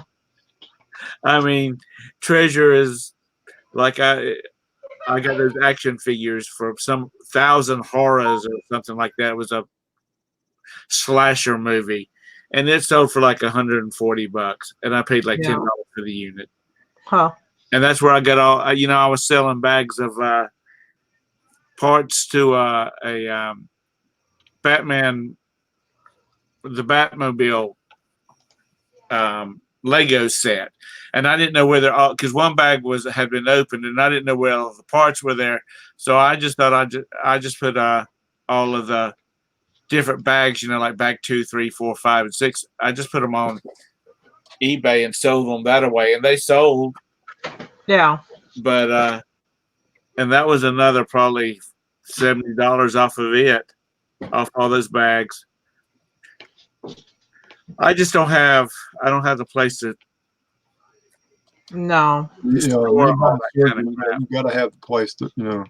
And I don't have a place to process it, you know, because you're gonna have stuff that is rubbish or isn't necessarily worth putting for sale online that you just need to, you know, cut bait and get rid of. Right. Hi. Hello, ice cold water. I just you know, and I don't have a truck. I need to buy a truck. Well, don't get it. Well, you better get an F-150. Shut up, Tara. That's what I got. Uh-oh, sorry, Glenn. No, I have nothing against the F-150. It's because Tom's always like, oh, you should get a new F-150, Tara. And I'm like, what am I going to do with that? Because I put 3,000 miles in it today. Anyway. Well, that's what Brandon's going to want once he starts driving to school. No. You know what my son really wants? He wants like an atomic looking car. He wants like a 1957 what the hell does he want? A Studebaker? Like with the fins at the back, you know. That's what he wants. 4,000 or a Studebaker? I think so. Hawk, Silver Hawk. Something from that era, yeah. Something like that. It's Hey, you guys shouldn't feel bad about driving around a half-ton truck. I used to do it too, but then my sister's like, "Hey, I need my truck back," so I had to give it back. So I had to go get my own truck. You're such a bitch, Jim. It's nothing to be ashamed of. You know, it just depends what you got to do with it. I would not be hauling a horse trailer around. Well, you should. So I don't need a 250 or a 350 or a 450. Oh, I'd love to have a 450. I bet you would. I want the ton. Actually, I would like to get the 1.25 tons, the 1.5 tons. What I would really want, like my dream truck, would be like one of those GMC Top Kicks or like a Kodiak, you know, 4-door. Right. Oh man. You know, like when you have them order packing peanuts for you at Office Depot, You know, make sure that they don't only give you like 2 bags at a time, so you don't break a spring or something. Let me tell you what, we have loaded some damn 150s down with some weight now. Like I said, I wouldn't want to jump on a damn big old horse trailer with it, or a big old boat. Not the truck now. No, my dad had a 70. He had a 73 Ford Ranger. I think they were still called Rangers back then. But it was like a 150 long bed. Had a 460 V8 in it. That sucker would pull his 23-foot long boat around like it was nothing. Well, I'll say we have that Expedition, which is the same engine that's in the half-ton truck. And I will say, because I've pulled like the fishing boat with it and stuff, that thing pulled nice, honestly. I mean, and like that fishing boat, or did I pull the ski boat? I pulled the Rinker down with it, which the Rinker is a heavy boat. And I mean, it pulled it good. Yeah, those older boats are heavy. Yeah, well, it's an IO. Get down. Hey. It's a heavy boat. I used to have a little Ford Ranger with a diesel engine in it. It was 4-speed. It had a diesel engine in it. You drop it down in the first gear and you pull a house off the damn foundation with it. I mean, that sucker could pull. This guy backed his bass boat into the water.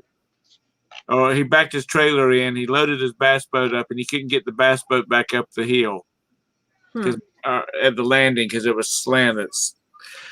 So I said, "You want me to pull it out with my little truck?" And he's like laughing about it. So they chalked off the wheels, and I backed up to it with that little diesel, and I dropped it down in the first gear, and just let off on the clutch real easy, and it just pulled that little that big old bass boat right up that hill.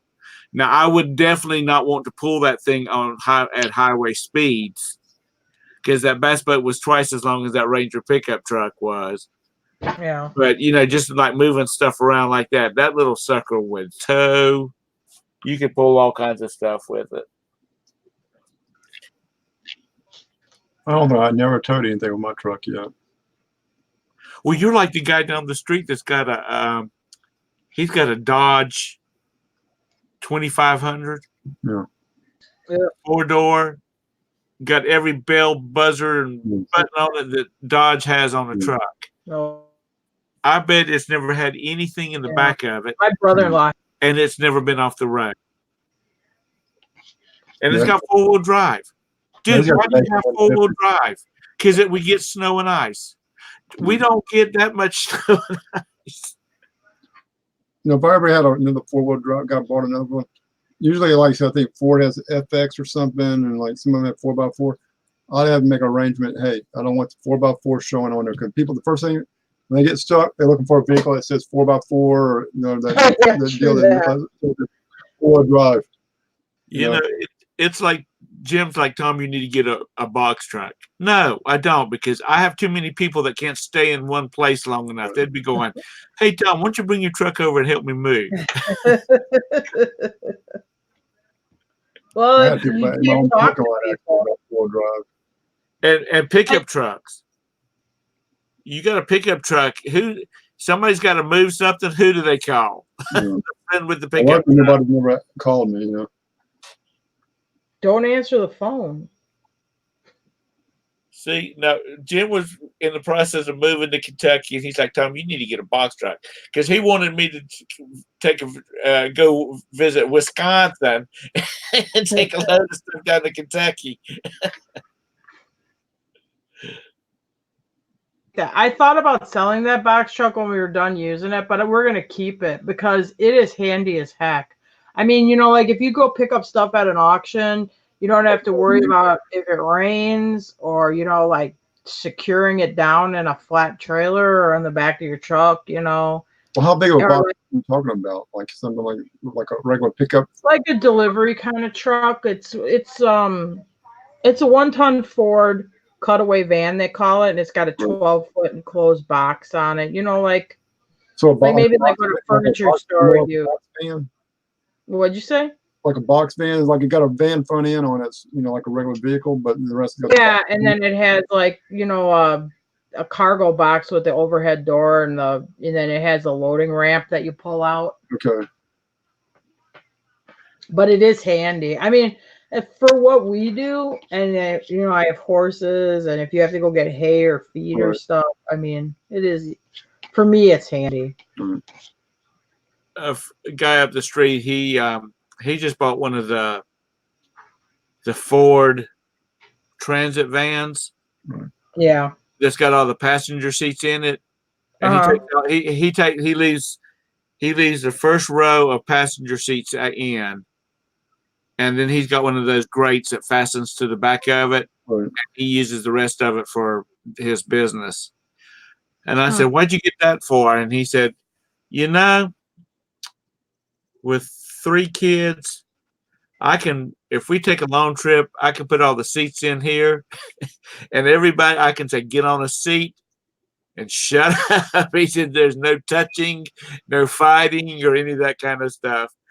Yeah. And he says, you know, it's also good when he wants to take his parents and in-laws someplace, you know, they can all go together in one vehicle. But he really likes it. It's got a V6 engine in it, and he said, you know, he's had it loaded down with product in the back of his truck, and or in the back of it, he says it drives really good and, you know, handles the weight really well. We had those conversion vans. You could take the captain's chairs out in the middle part. I mean, if you went to an auction, you could really put a lot of stuff in them. A lot of people are using those Sprinter vans now. Back like in the racing and all that, people used to buy regular stretch vans, or they bought like box vans, the big box vans. But now they get in the Sprinters, because you can stand up in those, you know. Yeah. Yeah. You'll put all your bikes and all that, and you could have put a bunk beds and all that, and still be, you know. And it's smaller too. And I've rented one of the, well, it was the Ford version, you know, it's just with the high roof on it and stuff like that. You can put a lot of stuff in one of those things. I think Mercedes got the main Sprinter tied up, but Ford and a couple of them have the tall vans. Yeah. Ford has the Transit with the high top on it. Right. Well, what do you think about General Motors going on strike? What? I didn't even know about it. Oh, yeah, they're on strike. I tell you what, they need to be working on some of their vehicles, because they got a bunch of vehicles with a bunch of bad transmissions on it. What? I thought that was Dodge. No. The Chevrolet, okay, we have an Saturn Outlook. And I'm trying to remember what the GMC calls theirs, but it's all the same. That mid-size, like the Rangers, I mean the Ford Explorer size SUV. Yeah. They had transmissions, about 60,000 miles of transmissions would go out in them. And yeah, Steve asked if y'all put farm tags on that. No, because not on the box truck, because what did Jim tell me? Because he looked into it, of course. But on the box truck, because down here farming is a business, you have to have, I think, a DOT, and then you go through the inspection and stuff. If it's over 10,000 pounds. And that would be over 10,000 pounds. My brother and his wife. On the dually, I'll put the farm plates on, but yeah, that one, it was because of the weight, it gets a little wonky. Have you got your Kentucky license yet? Driver's license yet? Yeah. You did get it? But I'm still driving with it. But yeah, I got my driver's license, but I still have to put, you know, all Kentucky plates on all my vehicles yet. Do you have to take I haven't done that yet. Do you have to take the written test? No, why? I had a license in Wisconsin. Oh, you come to North Carolina, you got to sit for the written test, honey. Even if you come from a different state, it's not like I didn't have a driver's license from another state. You still got, hey, Commonwealth Picker, you still have to sit for the written part of it. You don't have to do the driving part. No. I was concerned about that because I went like 2 years, and finally our insurance people said, called Roberta and said, "You need to tell Tom he needs to get his North Carolina driver's license." No, I just went in there, turned in my Wisconsin one, and paid $30 and got my Kentucky one. Cool. That's simple. And Jim, I think it cost Jim $60, but he's got the motorcycle endorsement on his. Okay. Have y'all brought the motorcycles down? No, the motorcycle's still up north.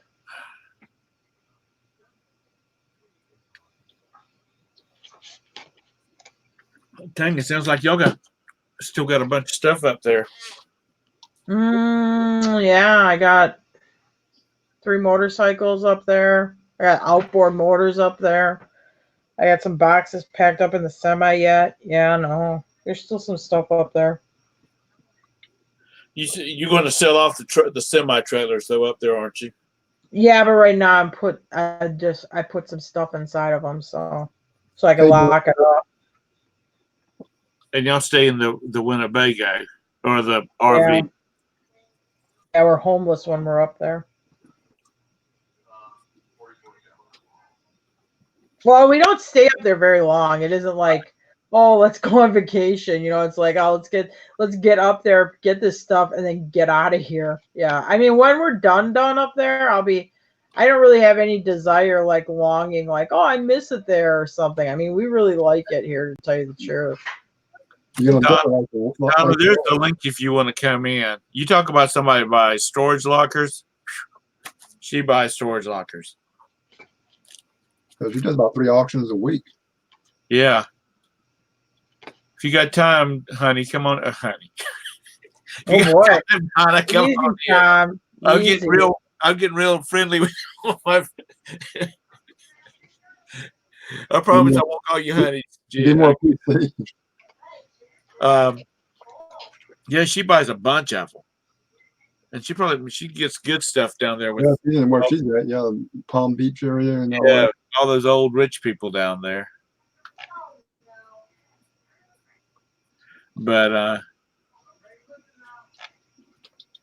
yeah, she buys a lot of storage lockers. And you still got your 2 pieces of property up there you got to sell, or 1.5 pieces of property. Well, oh yeah, Jim's got that hunting. Well, that's the reason I said a half piece. I don't really count that because, well, he had that before he met me. Oh, so that's actually Jim's. Yeah, well, yeah, Jim and his brother own it together. Donatella, you're going to be on the MSP auction show for Saturday, right?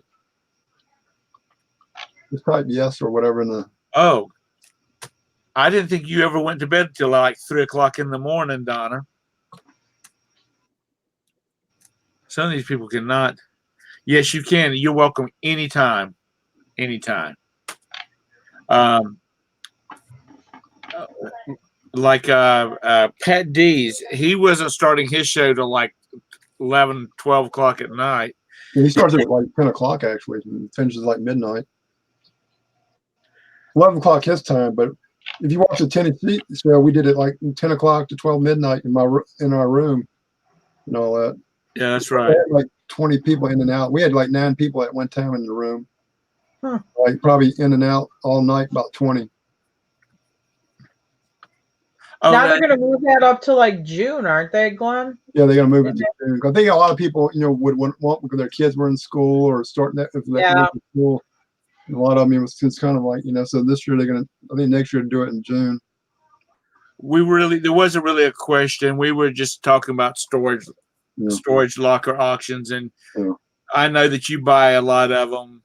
And I was just wondering, what was your biggest nightmare? Yeah, I was asking to do an MSP auction show tomorrow night. I thought, Yeah, she said she has auctions out all the time. Yeah, but I think she's gonna be the guest for on Dwayne's channel for Saturday. Oh, is she? Yeah, I'm pretty sure.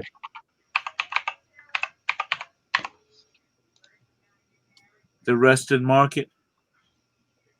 Cool. It sounds cool. Yeah, it just seems like tomorrow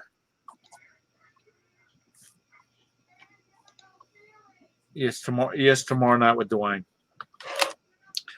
But I watch her auctions. She sells a lot of jewelry and clothes, and that's just not my forte. I don't know anything about jewelry. She had like NASCAR stuff, and like I said, I bought some. Oh yeah, she does some of that too. Well, she had the Hells on her show, and I bought some knives off of it. But I just got to, there's a couple of decent ones on there, but I got to like go through them and see. Well, Texas Val, she bought a bunch of jewelry from her. Yeah, she bought all those belt buckles. Yeah. I don't really have a specialty. It just whatever catches my eye. Yeah. I'll try to look the item up real quick and all that. Yeah. Well, Donatello, I don't know if you hear me now. Do you have any pictures on Dwayne's MSP auction page yet? Or what's going to be on there?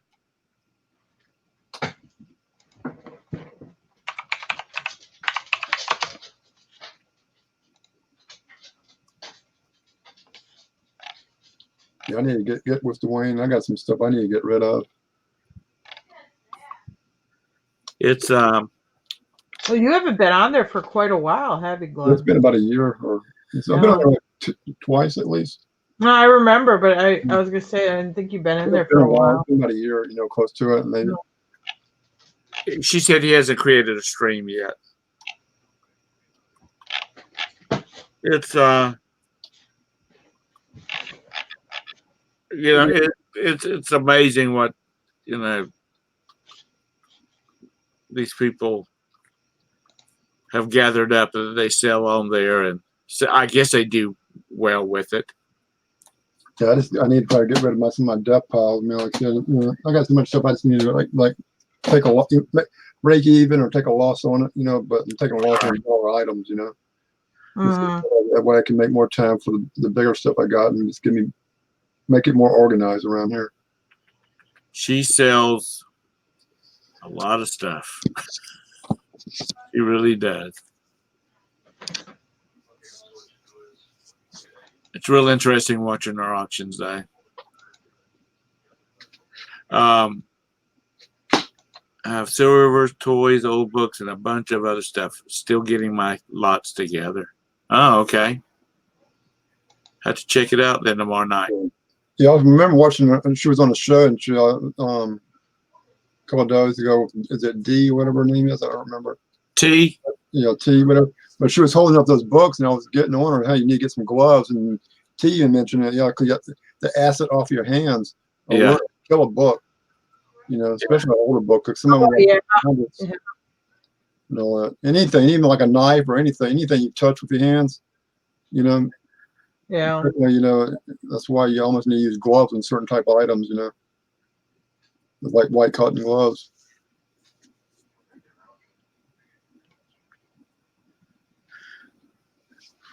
Well, she lives down there with all the rich people too. So she says, "I love my new job." Florida? Yeah, she's in Palm Beach or Boca, someplace around under there. I would go when I went to Kissimmee. I went to the auction in Orlando, and actually I liked doing it, and I did all right. I just bought some stuff and sold it on my way home from Florida. She's in Palm Beach. Are you the one? Are you the lady that bought the Kennedy place down there?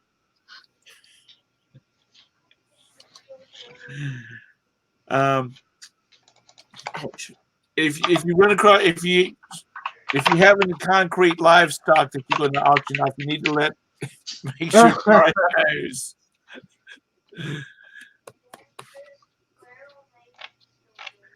I have gotten now because you drive through the countryside and you'll see not as much as used to be, but now they have they would have like people that have the concrete statuary and whatnot. Every time I stop, you live 20 minutes from Trump. Oh, do you go there? Do you go over there and golf with Mrs. Trump? I don't even know if she golfs. But I got my letter saying, asking for contributions to the 2020 election from the Trump campaign. But anyway, I every time I run past these places that have concrete statuary, I always have to slow down and see if I can see a 4-foot tall chicken out there. I need this thing shipped to Kentucky. Can you do that? There's a big. Honestly, I look at it when I go across the bridge into Indiana. There's a big concrete place right there in southern Indiana. I was telling my brother, I said, you and Daniel need to get you some molds and start pouring concrete statuary. And he's like, what? I said, like the little men that stand out in your front yard and animals and things like that. He said, nah. I said, apparently there's a market into it. Well, it's a unique collector. Yeah. I would. Charles will come home one day, or they're going to knock on the front door. It's be UPS or FedEx with a 4-foot tall concrete chicken out there. Yeah, I'm going to be the old lady that, you can't, mow the grass because I got so many Right. concrete statues. I'll be like 6 foot of grass all around them and stuff. I have a shipment from Mrs. Tara Carey. What Lord is it? Oh, it's a 5-foot tall chicken. Mm-mm. Oh,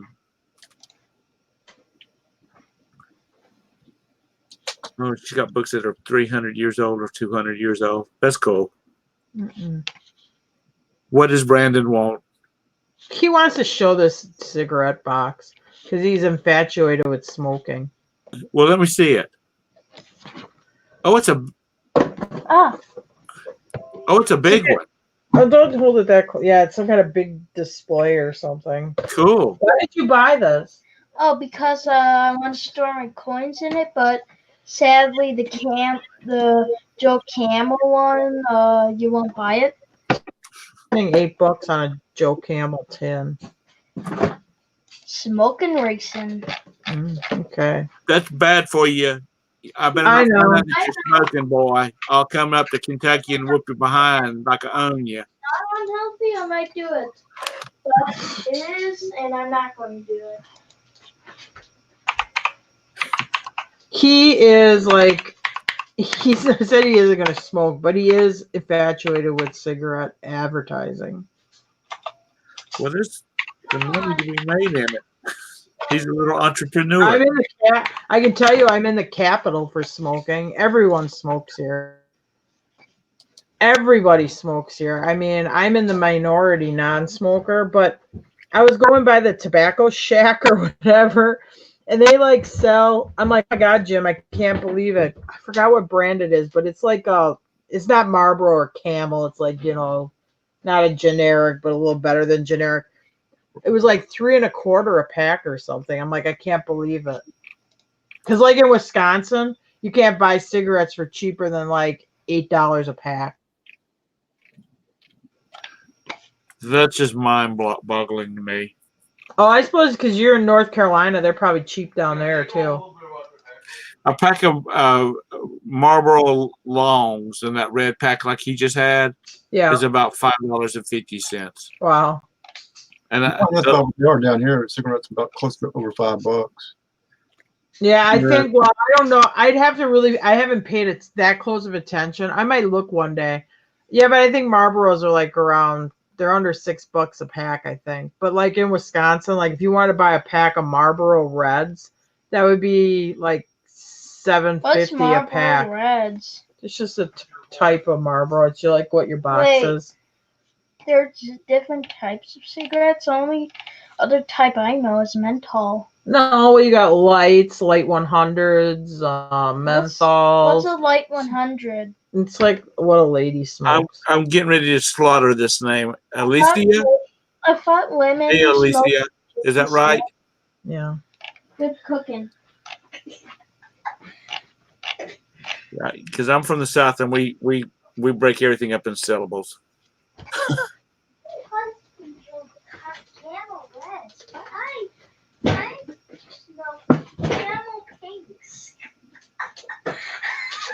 All right. So she lived like so 20 minutes from Trump. Wow. 8 pushing 9. Green Thrifty said Marlboro's in Pennsylvania. $8 pushing 9. See, that means that a carton of cigarettes is what? $100? Well, yeah, $100, yeah. And I know guys that smoke 3 and 4 packs a day probably. I know one kid, but I know him since he was 16. Customer come in the shop, and you go to the races, he's constantly got a cigarette in his mouth. Yeah. That is a lot of dang money for something. And he smoked it right up to the butt, and he's lighting another one. Yeah, but if you're a smoker, I mean, it's just like part of life. I mean, you go, you would say, "Oh, I'd rather have a cigarette than eat a steak dinner or something."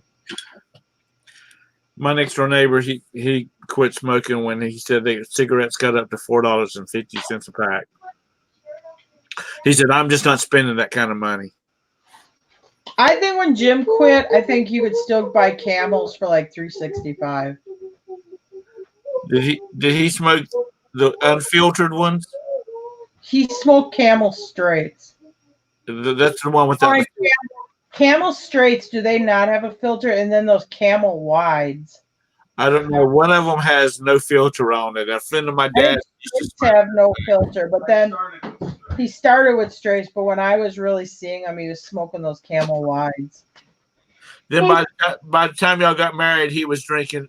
He was smoking Virginia Slims.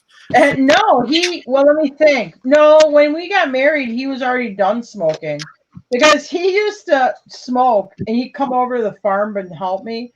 And my uncle, who is like this very gruff World War II veteran, would be like belittling him, like reform smoker. What's wrong with you? Why do you smoke? But he'd be like, "What do you got? Piss in your head?" I mean, say like these really like shitty things to him. So Jim would be smoking a cigarette driving over, and he'd ditch it out the window before he pulled in the driveway. He's like, "I'm a grown man. I'm almost 40 years old, and I'm ditching cigarettes like I'm a kid, And he's like, "This is ridiculous." He's like, "You know what? The old guy's right." And Jim just quit cold turkey. So why am I doing it? I said, "Why am I throwing a cigarette out the window?" And I thought about it. I'm like, I'm throwing a cigarette out the window because the old man's right. Oh. I am being an idiot. That's how my dad did cold turkey. He would try to quit before that, and he would always end up going back on it. And then just one day set him down. That's how my uncle said he quit. I just set him down and I didn't start smoking again. I just said, "You little bastard, you're not going to control me." And I just set him down. And people say they can't put him down, but you can, because I did it. I smoked 3 packs a day. But I mean, but he's an old guy. He's born in 27. He's got that real gruff, World War II veteran attitude. If you've ever met these guys, you know what I'm talking about. But you don't need patches or anything like that. Once you turn your mind around and once you realize that you're killing yourself, it's like I look at somebody putting a cigarette in their mouth like they're eating rat poison. So my dad started smoking. He was probably 6 years old. He was building 42, so but that's what some kids did back then. They just smoked. Jim was chewing snuff when he was 8 years old. Did you start chewing? No, I was or 12. Yeah, I was probably 11 or 12. 11 or 12. But that's when he started chewing. Was like 11 or 12. Like Copenhagen. I never snorted snuff. I never did. Well, I used to call chew snuff. There's a stuff called Day's Work Plug. I used to chew. When I was 18 when I switched to cigarettes, but I still chewed tobacco, and I would cut Day's Work Plug while I was landscaping and smoke Camel Straights. I'd be smoking. I had a piece of plug in my Picture mouth. of hell. And then you spit black. It comes out black as tar. Remember, your cigarettes have tar. Well, one of my customers was an X-ray tech in the hospitals, and Tell what happened at school. He did doing the dip in his mouth. He was a smoker, so he started doing dip. And then when the other doctors one day brought him to the side and took an X-ray of his mouth and threw it up on the wall and said, "Go back to smoking. It's a lot safer actually than dipping." Yeah. Do you smoke, Glenn? No, I never smoked it.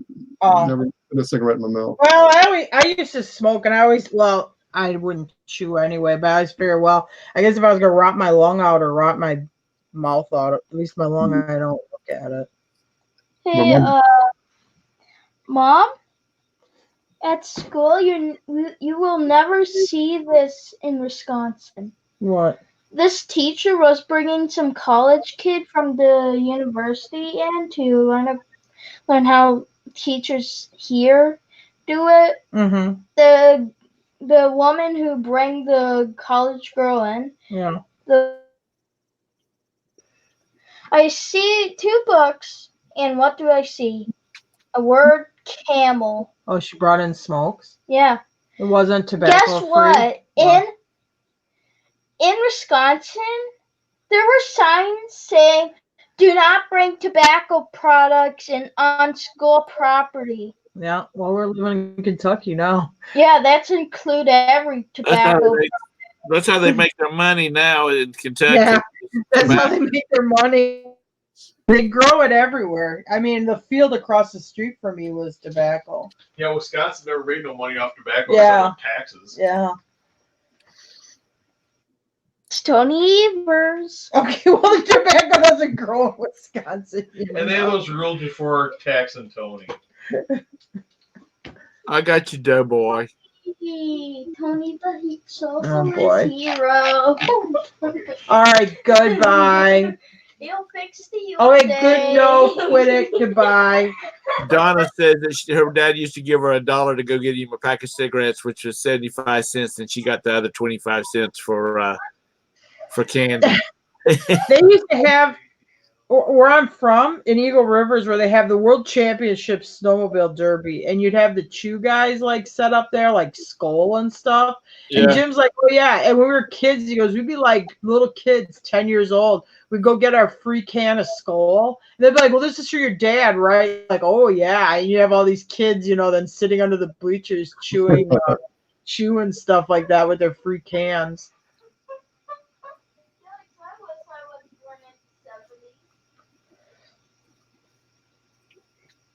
I know. I heard they've been growing a lot of, I don't know, hemp, which maybe they're making rope out of it. I don't know. But they were supposed to grow hemp across the street from my house, but then they put tobacco in instead.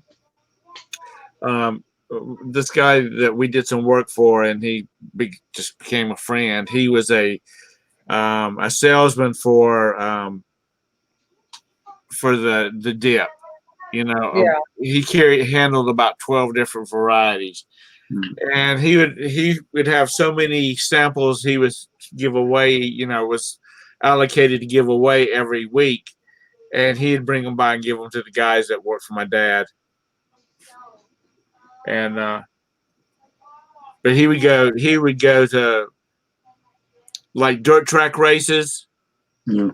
He'd go to those and he would give out samples and T-shirts and all this kind of stuff. And okay, come over here and lay down. Yeah, Stephen. After they legalized it up in Kentucky, Jim and Tara are going to plant them a cash crop up there. No, I'm not messing. I was at this thing. It's called the Peddler's Mall. It's kind of like an indoor flea market with these booths. You'll have antiques or other stuff. And you have people that sell like glass pipes. And I don't really know anything about them, but one was shaped like a chicken. Okay. It's a glass pipe shaped like a chicken. And I'm like, I just can't picture somebody sitting around passing the glass chicken around to smoke it. It seems really funny to me. Yeah, and you inhale on a chicken's butt. And yeah, the where you draw it is the chicken's butt. I mean, I just cannot imagine sitting there smoking on this chicken's butt, smoking whatever on this chicken's butt. You look like a chick sucker. It ain't great. Well, you know, I was in there the other day, and I'm old fashioned, so I'm not gonna like say preach it or anything, but they sell these like glass bongs and stuff like that, and they'll have signs up that say only for tobacco use. Well, whatever. But I was watching this younger girl, maybe in her early 20s, standing there with her boyfriend while he's picking out his bong, and I'm like, oh man, I mean, I'm thinking this is what you're putting your future in. You're standing with this dude while he's shopping to pick out his glass bong right now. Hey, he's probably going to send the kids to Harvard. A lot of those, or Berkeley. A lot of those Berkeley kids smoke grass. Okay. Roberta's got to go. Harvard, go to us. Roberta's got to go to Denver for a class. She says, "You want to go?" And I said, "Can I stay high the whole time out there?" Oh boy, Tom's going to indulge. No, I'm not either. You can eat it. You can get those candies and stuff like that. They have like the suckers that look like Tootsie Pops. But no, I don't do that. But I said, "Can I stay stoned the whole time I'm out there?" She says, "Well, at least you're in the room being quiet." Yeah. No, yeah, but then you'll start going on YouTube because you'll think it's a good idea while you're stoned. I just don't. I think that's kind of a big waste of money. I don't. Everybody has their own. Yeah, it's just not something I really have any interest in. But Me either. whatever. Me either. I'm not even a big drinker. I don't really drink. I don't really drink at all anymore. To tell you the truth, we've kind of turned into a bunch of teetotalers. That's because Jack. That's because Jim doesn't drink. He quit. Yeah, he used to a little bit. Alone. Yeah, I don't want to drink by myself. Yeah, and he totally quit. So now it's like no fun anymore. When we were on the cruise, I would get some kind of like festive mixed drink, and Roberta would get the virgin one. So I would. I did. I went by myself. I went to Red Lobster like a few weeks ago, and I did have the ginormous pina colada there. Good night, Donna. Have a great night. Get some rest. You got a busy day tomorrow. In Rock Hill, there was a Mexican restaurant, and it wasn't a chain or anything like that. It was just a local restaurant, and they had these big old margaritas, and big old. If you drank out of, if you actually picked up the glass to drink out of it, it was like a. Well, it was like a margarita glass. Only it was like a bowl. It's like a bowl on a stem. Yeah, like a fish bowl. Yeah, huge. I mean, I had one of those Jimmy Buffett margarita machines, and I always wanted to try to use it, and I never did. And then I ended up selling it because actually they do okay on eBay. I think I got like $100 or $125 for it. Well, if you ever get another one, let me know because I'm not for making margaritas, but Roberta likes cola ices. Oh, okay. No, it was nice, and I was like, "Oh yeah, this will be fun." And then I put it in the pantry and never used it. And then we're moving. I'm like, I haven't used it in 2 years. I just sold it. But if you see them like at garage sales or whatever, actually they do pretty good. And the Jimmy Buffett margarita machines? Yeah, I think they're like Margaritaville or whatever. I don't know if they say Jimmy Buffett or just Margaritaville. They might just say Margaritaville on them. I'll have to look for them. Because that sounds like something somebody got for Christmas and they might have used it one time. And yeah, that's how this one was. And I bought it really cheap at an auction for like $10.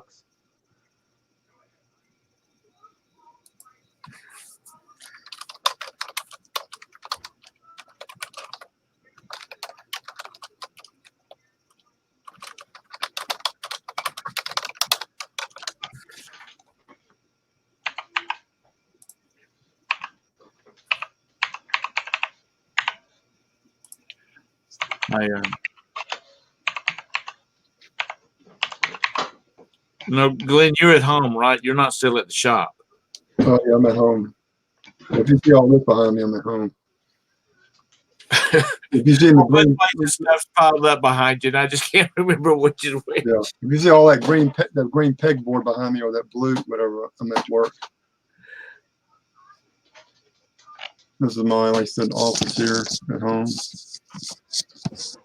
How far do you live away from your office?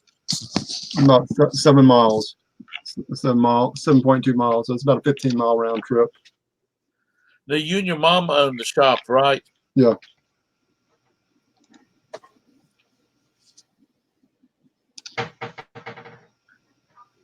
That's a lot of work. Yeah. Yeah, like an eBay page for like our motorcycle stuff for the old discontinued stuff and old stuff we sold from the 70s and 80s, and Right. you know, I need to look some more stuff. I haven't been like selling much or not. Has the man paid for your accordion yet? I don't think so. Not that I don't think so. No. I would have had that daggum screen over on the side so I could see. I could tell when that sucker hit the bank. No, I don't think it did yet. He's gonna wait till Monday to pay for it. Which is any sooner, so might as well wait. There must be yeah, they didn't pay for it yet. Oh, there must be. I wonder if there's a glitch because when I go on my overview page, it says that today I've sold 0. Which is funny. Well, they've been having all kinds of problems, so it's no telling. Yeah, I mean, and I'm not. You could say, well, they didn't pay for the accordion, but I sold something early. Right. It doesn't show up either. Well, they must be like doing a. No, they show it as a sale with. They charge you for it right away. Yeah, I mean, it goes on your invoice. Yeah, so it's saying we sold nothing today. They're having glitches. They must be trying to they must be doing maintenance on the site or updating or whatever because they've been having a lot of stuff going on. Right. Because shipping labels weren't working this morning, and you couldn't upload photos this morning. And... Did they ever get that fixed? I've just been doing drafts. Yeah, I did list some stuff, and it went through, and I think Jim printed some labels. So, but well, good. They must be doing whatever they do, construction on the site, changing all those search algorithms so it screws everybody up.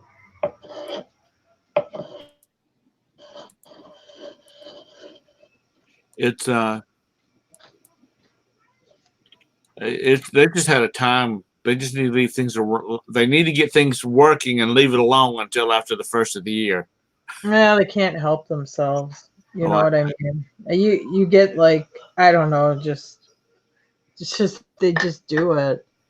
I think they headhunt people from Amazon or whatever, and then they come over and say, well, they need to. This is how we do it at Amazon. Let's implement it here and that. I don't know. They just need to not try to worry about. They need not worrying about how Amazon does stuff. Do eBay? Yeah. Yeah. I don't know that they do that, but that's what I picture is they headhunt people from other online selling sites and they come with their screwy ideas and then start changing our platform around. You know, eBay and Amazon is 2 totally different businesses. You know? Yeah. You know, and I guess eBay don't get that, you know. Well, I think because Amazon's so big, I think they think that's what they're trying to do is to move into that market share, but it is a completely different style platform than what eBay is, you know. Well, certainly Amazon will go belly up, even though I think Jeff Bezos said that himself, I think. That's what somebody said. Yeah. You know, they're trying to, they want to get into the media, the movie business, and all this other stuff. Where eBay, I mean, that's a site for selling used stuff or, old new stock, you know. Yeah. And the government's gunning for Amazon because it's got their foot in some. They pay taxes over all the billions of dollars, you know. He's probably got every politician in his pocket, you know. Yeah, but they forget that, even on the Amazon platform, half of their sales, if you look it up, I think half of their sales are third-party sellers. Right. Well, when they say Amazon hasn't paid taxes on this whatever billion that they've made, well, half of it is third-party sellers in that. Right. Which are just going to pass that tax right onto sellers on the site and buyers on the site. I mean, a corporation ain't going to pay it. And a lot of people that buy stuff off of Amazon think they're buying it from Amazon direct. They don't realize it's my stuff or your stuff or Tom's stuff. Yeah. That's on there. Mm-hmm. You know, it's just regular people that are doing this online business and using that platform. I would say when the politicians talk about it, oh, Amazon didn't pay any taxes. They don't even understand how the system works with these third-party sellers. It's a revenue builder, but it's a revenue builder off middle class. No. Well, I guess it's a revenue builder of all classes because the poorest person in the country, when they go to buy something, is going to pay sales tax. Yeah. And just at the same percent that the richest person. So if they really want this, which I'm not big for fan of taxes, but I mean, if they want rich people to pay higher taxes, well, this would be a tax that does not happen. And the same thing with a corporate tax. When you tax a corporation, any corporate tax, the corporation passes it through as a business expense, and the poorest person will pay this exact same corporate tax as a richer person, assuming that they don't buy as much as the rich. Obviously, if the rich person is buying helicopters, they're going to pay more taxes in the corporations, which will give the government more money. But when a poor person goes to buy anything from, let's say, tax Walmart, the poor person goes to Walmart, whatever they buy, Walmart's tacking on that corporate tax onto their purchase. Yeah. The poorest people in your country are still paying this corporate tax. So it's one of the worst. If you want tax equity or whatever, it's one of the worst taxes you can have. You know, if I think they need to. I think they need to like bump up the sales tax and. Right here, we pay already 10% on that. How much? Oh, 10%? Wow. Louisiana's the highest tax rate in the country right now. Wow. That rude. They pay like 7 here in Charlotte because of all the We half it's cents they like paid. 9.95, that's what it is. Right, 9.95. So it's like 0.5%, off of 10%. It's revenue though for government. I mean, that's all government does to collect. I mean, that's how government stays in business. They got to collect taxes. They don't have factories that make anything. Well, I won't. Like all these developers are wanting Charlotte to put in some money to go with to build a affordable housing. Well, I have a problem with that, unless the city of Charlotte or Mecklenburg County is going to own a percentage of the property, so that every month they get a little money out of them, or once a quarter they get a little money out of it. That's what the government's got to start doing. They got to start looking at something that they can produce an income off of, a viable. What would be? I mean, well, and I don't know, it might be different in Carolina, but the incentive to the developer to build affordable housing is they're going to get the rent income from government assisted rentals. I know, like when Jim did rentals up in Wisconsin, they have this thing called New Cap. They loved having New Cap people in the rentals because the portion of the rent that the state pays was right there on the first. I mean, right there. Right. They have, I don't remember the exact numbers, but I'm going to just throw this one. They had 1,000 checks for housing subsidies that could not be used because they didn't have enough houses that in the program.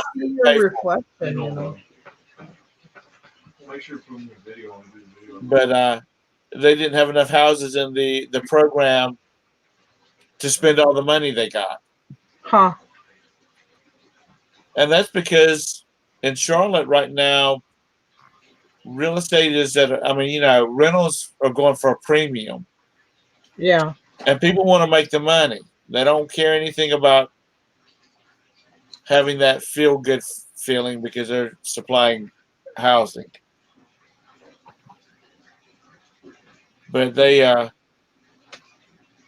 bought, our city and county got together and bought a mall that was shut down. And they had some guy come in and he was talking about doing like a studio for making TV shows and stuff like that. Well, that all fell through. So we're stuck with this mall that they paid way too damn much for because, the government always has to spend 30% more on everything. Yeah, Uh-huh. They ended up tearing the building down, the mall down, and now it's just this big eyesore. And I was thinking to myself, why didn't we have government or county and city offices scattered all over the area. Why not consolidate all of those into that mall And then all those little shops on the inside, you know, they could have little cafes and great clips and all that kind of stuff in there and rent it out and have a little income coming off of it to help pay for this mall that we pay too much for. And sell all this high dollar property uptown for somebody to put a damn 60-story tower on and draw income off, you know, tax money off. Yeah. I don't know what these damn people think about. I was the same way down here. So many of the state offices are scattered, you know. They got a lot downtown, but like I said, you know, this type, you know, the insurance commission and this deal, it might be 5 miles apart, you know. Well, this old mall site is in an area of town that doesn't have a lot of traffic. Right. And so the studio, they were hoping to draw tourist traffic out there. Right. And my thought was, if you put all these government offices out there, you know, consolidate them out there, like engineering and all that kind of stuff, you're going to have several thousand people a day that's got to go out there. Right. And, was it a booming mall when it first opened? Do what? Was it like a booming mall when it first opened? When it opened up, it was the mall in so that's the same way it's here. You know, back in the 70s, you know, you had Bon Marché, then the Cartana, and they closed it last week. Was the last day of the last tenant, but I think it was like around 1976 or 7 and all that. But it was the mall you went to. You know, that's where all the kids went to hang out. You know, at the arcade game or rooms and all that. And the mall, you had like Sears, J.C. Penney's, Wilson's, or like now certainly like Starbucks merchandise. You had like 5 big feeder ones, you know, brand names around it. Then all like plus around 100 small ones from Foot Locker to, you know, all the little different stores in there. And they finally shut down a couple of weeks ago. You know, I met the last tenant. You know. Well, you know, we've had so many big department stores have shut their doors. Right. That it's really like every mall in Charlotte had a Sears. Right. Well, like I said, the Sears shut down last year. You know, I think they shut down, and J.C. Penney's was maybe like a couple of weeks behind them. But now they got to sell the J.C. Penney's and Sears across town. But they even talking about the newest mall. But you go in there, and you know, it's semi-packed. You go like the Sears one time, it might be 2 people, you know, working the floor of that. Yeah. You know, it's just not, you know, and I think, and then there's so many stores like Victoria's Secrets is going into bankruptcy. Right. I mean, there's just all those mall stores are going out of business. Right. Or you got so many of them, you know. Like I said, a pair of Levi jeans you can buy in every, you know, 20 different stores in a mall. You know, Levi says, "Hey, we're going to make special edition models. If you want to buy this model, you got to go here." You know, but when you got, you know, 20 different stores in the mall or 100, and 90% of them sell Levi jeans, you know, you're overpopulating your item, you know. My son Vanya likes to go into. It's those high dollar clothing stores, you know, up there. The guys that never has a shirt on, that kind of whatever the name of that place. Oh, like Abercrombie. Yeah. He would go in there. He would never shop in there except after like the week between Christmas and New Year's. Everything was like 70% off. And I'm thinking to myself, why not mark your prices down the whole year and sell stuff consistently through the year? Well, crazy. A lot of the times on paper, they'll tell you we made 70% of our money in that Christmas period. We're showing us in the black or whatever you want to say, losing money 90% of the year. This is a 2-week period where they make their money for the whole year. And the boys they've got a bunch of those kind of shirts, Abercrombie and those that I've got out of storage units. I wash them. You guys y'all wear these? Do you want to wear them? Right. Sure. You know, I got 10 cents in them. Somebody probably paid $20, $25 for those things. I mean, it's sad. Yeah. Well, like the mall I was just talking about, they're talking about turning it to an Amazon fulfillment center because it's like 1 million square feet, you know. And they're talking about, you know, possible Amazon might come in there Right now, they're like I said in Baton Rouge, they got probably over 100 delivery trucks, and it's just one of those like giant, like Metrodome blow up buildings type deal. Yeah. Something like something like that kind of And they're talking about possible they can make that into a fulfillment center. Well, now that they're building such a tremendous fleet of vehicles that it's affecting FedEx and UPS and the USPS because they're not doing all that shipping for them now. Right. Well, it might kind of help them in one way because, like you said, in that working at 10 o'clock at night, man, you drive in this neighborhood, especially during Christmas, they're out at 10 o'clock at night sometime. Yeah. And those guys aren't getting a break. When they get home, it's like shove food in your mouth and go to bed. That's why some of them weigh 300 pounds because, they're not burning the food off, Yeah. Well, I asked one guy, I said, no, that was delivering some stuff here. I said, you got many more to deliver today? And this was a couple of weeks ago. He says, no, this is it. I'm done for the day. And it was like 4 o'clock in the afternoon. Right. And I said, well, I mean, what if you got finished with all of them, say 2 o'clock? He said, I'm done for the day. I still get paid for the other hours. But he says, I'm done. He says, but if I'm working till 10 o'clock at night, I get an adjustment, but it's not like I'm getting paid for all those extra hours. And so he says, you have to take the good with the bad. But he'd worked for him for 20 years. And he, driving a truck. And he said, and I said, 20 years, you haven't moved into the office. He said, I don't want to be in the office. Well, yeah, a lot of them don't want to be supervisors. He said, I would rather get in my truck and do my job. Because when he gets there, his truck is loaded. Right. All you got to do is get into the truck and go. The only thing they complain about is the truck not being loaded right, Yeah. If your loaders are ex-drivers, those trucks get loaded the best. But a lot of times he's jumping at the window. Preloaders that don't know how to load a truck right. So the first stop might be at the back of the truck instead of up in the front, where it needs to be put at. Hey, Matt, I didn't see you come in. Sorry. Yeah, that's one of the things he was talking about. He said that he had gotten some stuff. The computer said that he had 2 items on his truck. And he said, I didn't have those items on my truck. And he said, apparently they must click, on their little pad, whatnot. They say, I'm done or whatnot. And it showed that he still had 2 other deliveries that hadn't been made.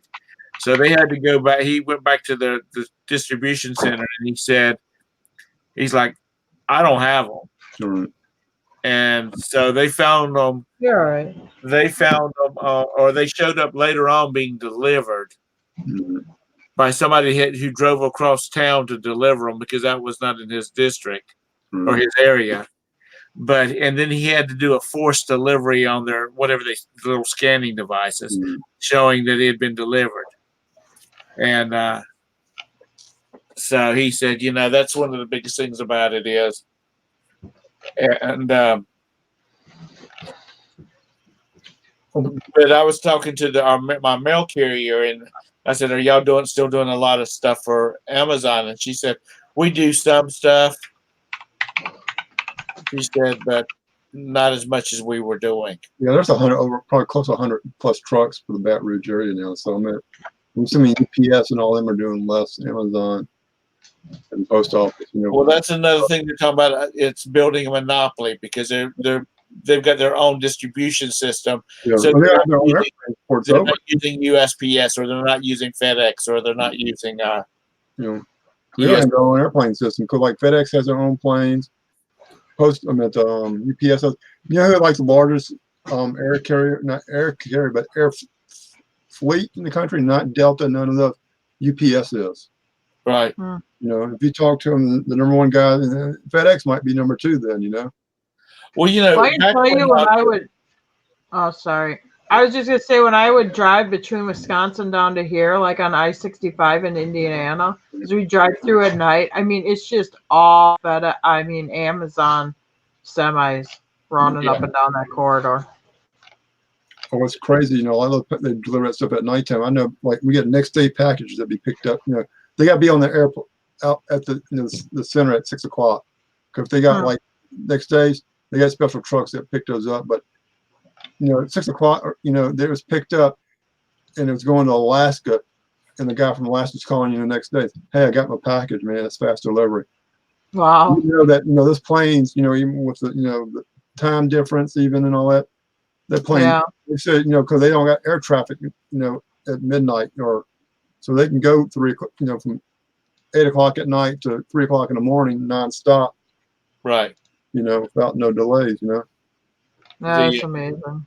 Or if they do like stop somewhere and pick up more stuff to bring it. A lot of times they'll stop in California and then fly to California up to Alaska or wherever how it's done. Well, we get so much, like Roberta will order something for and because of Prime, supposed to get it the next day. We'll get it if she orders it in the morning. Like if she was to order something tomorrow morning, right, we might get it tomorrow afternoon. Right. Because if it's coming from one of these distribution centers we've got around Charlotte, right, or it'll come from Columbia. Right. I mean, I ordered. What did we order? We ordered a couple of laptops for the boys, right. and she paid like $5 extra, and they delivered them that afternoon to the house. Oh, it's crazy! Even like first class mail. I sent stuff before. One time from Baton Rouge, Louisiana. One was to New York, and one was to like California, Washington State, Oregon, whatever. And both of them were going first class, about $4 a piece, $3 a piece. And both of them got them in 2 days. And that's on first class, for a $3, $3 of freight for me. And it goes like priority. Sometimes certain areas it might take 3 days to get priority, depending on the item. It depends on the location. So I guess, yeah. Well, Flying Tigers was the first next day delivery. They were the original FedEx. USPS sued them. Right.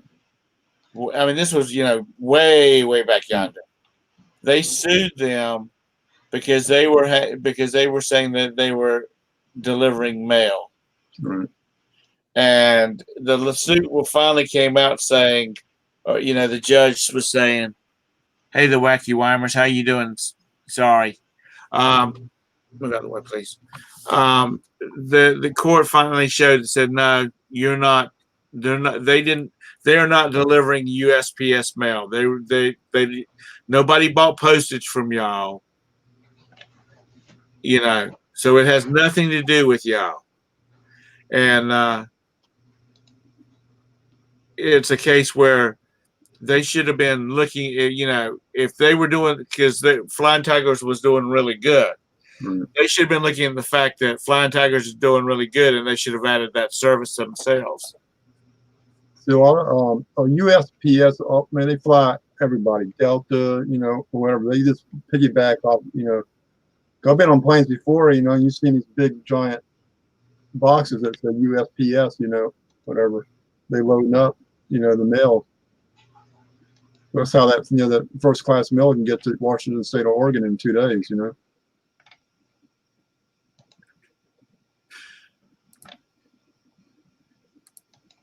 I've got to the Wacky Weimers. I got you.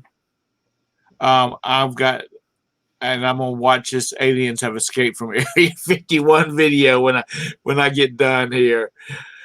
Oh Lord, is this the weekend that they were all meeting out at Area 51 or something? I saw pictures of that. Yeah. Oh yeah, I forgot about that. They were a couple months ago. But it's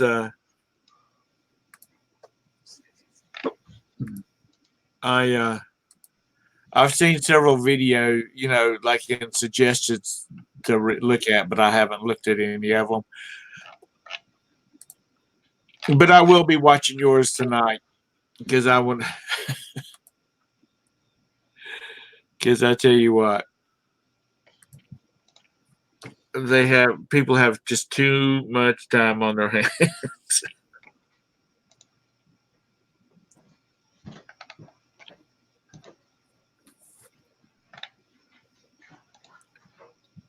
the how did you find out about us, Wacky Weimers? If you're still in here.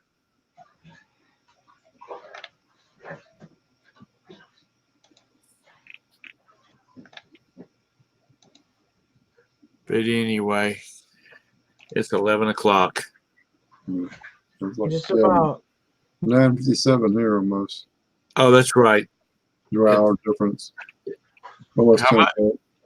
Almost 10 o'clock. Okay. So you're still an hour behind. How much does your Prime membership cost, Tom? My what? How much does Prime cost you, your membership? I don't remember. Roberta takes care of that. Because we had it when it was like $100 for the year.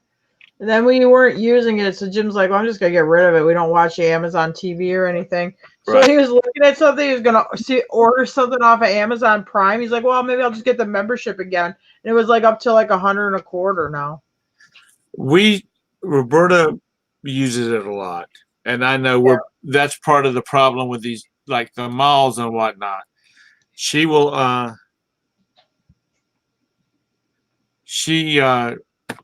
like before we went on the cruise, she was ordering me shirts and pants and socks and underwear and stuff like that. She just ordered it and it was here the next day, or a couple of days later. And we didn't have to do any, we didn't have to go any place. Mm-hmm. At Christmas Yeah, time, that's what's killing the mall. I agree with you. That's what's really hurting the malls. Yeah. Is people are just they sit in the comfort of their house and go shop on their computer. And that, unfortunately, it's going to be, because if you look at like all of these urban explorers and stuff like that, where they're exploring these old malls and that have been shut down, but a lot of them, they still have heating and air conditioning running in them. They're trying to keep the deterioration down in them. Yeah. And the stores are just empty. Yeah. In other parts of the country, like I said, especially like down south, if you don't get the air on, after a month, those things they would have to almost knock them down probably because, like I said, the mold and right and all that. It seemed like it seemed like there's a lot of them up in the north that they have closed down, and they're talking about like these malls were the mall to go to. Yeah, well, that's the way it was back here. Even a last few years, towards the end, I still go to that mall versus the new mall because it's the aggravation. Well, like my sons don't go to them. Every once in a while, they'll go to the mall. They go to Noble, and then they'll get a Starbucks, and then go to Hot Topic or a place like that, and that's it. They just, and it's not like. Well, I was before everybody hanging out at the mall. Yeah, it's not like it wasn't. 300 charge cards for every store, and you just went and bought a bunch of crap. Yeah. And hung out at the mall all day. Like in the 80s, that's what kids did. They hung out at the mall. Yeah. Y'all probably hung out at the mall. During my period, that's not what you did. You didn't hang out at the mall. Which we had a little mall in Rock Hill, but it was, it's been knocked down totally. And there's a Publix and a furniture place and stuff like that there because they built another mall out in the. Yeah, when we were hanging out at the mall, Tom was hanging out in a fern bar. Fern bar? What's a fern bar? Don't you remember, those bars like in the 80s where they would have like hanging plants in them and stuff like that? No. Like ferns hanging and stuff. No, we hung out at the pool hall. We would shoot pool. But I wasn't a big drinker. I've never been a big drinker. But I had some friends that would. And if they were going to be drinking, then I didn't drink because I would have to be the designated driver. Because just as soon as I took a couple of drinks off of a beer can, I'd get stopped on the way home. That's what kind of luck I have. So if they were drinking, then I didn't. But it's Hey, Medtaz. Ouch, stop. It's good to see you. But you know, it's. I'm sure Jim's being in the real estate. I'm sure he just rides down the road and he looks at changes that's going on and. Yeah, I mean, he used to do a lot of that, you know, where they would be buying and selling these like strip malls and stuff like that. Well, you need to have an anchor, and you had a lot of anchor stores, you know, like you used to have like Sears would be Right. a good strong anchor for in a strip mall or a mall, but now Sears failed. I mean, a mall has to have an anchor. You know, it has to have that big store that's going to bring the people into it, and then the little stores thrive off of that too, but it needs an anchor. I've got a friend owns like 3 shopping centers, and all 3 of them had Kmart's in them. Mm-hmm. So when they canceled their leases because they were going out of business, he had these big buildings. One of them he's broken up into a micro mall, and the other 2 have indoor storage facilities in them. Well, there was in Eagle River, it was called the Vilas Village Mall, but it wasn't like a good mall, but for up there, I guess it was a mall. Its anchor was a Pick and Save grocery store, which it was like $20,000 a month was their rent, 20 grand per month. I mean, Right. that they would anchor. And then you had like a pharmacy, which ended up closing when Walgreens came to town, so that was vacant. You had a video rental store, a little coffee shop, and a bank. And pretty soon, you know, the video store went out of business. That made the coffee shop wasn't getting people in because they were like connected with the video store, Right. a lot of books and newspapers. So, you know, people buy coffee shops failing. The bank goes and builds its own location, so they're not renting. And this whole part of this strip mall is empty now. All you have is Pick and Save. And Pick and Save was going to try to get out of that lease. Well, they were trying to sell the store. I mean, they would probably have even thought about, I think, closing the store and just paying the lease off. And then Tractor Supply went in there, took over the other half of the mall. They remodeled it, so it took the hallway out, and all the smaller shop fronts, made it all into Tractor Supply. And I will say that revitalized it up there, where Right. Pick and Save was able to stay in there and actually get some business going again, because they were definitely going to fold up, at least at that location. Pick and Save is a big chain, but Right. yeah, Roundy's was definitely going to close that location. Let's see. In his strip centers, he's got where there used to be like a Rite Aid. There is now like Dollar General is in there. Yeah. You know, he has nothing in these buildings now because he bought them when they were buying them when when the real estate crashed about 20 years ago in our part of the country. So he bought them cheap, and he's just now it's like, you know, he's made his money off of them. He hasn't sold them. He's probably depreciated them out.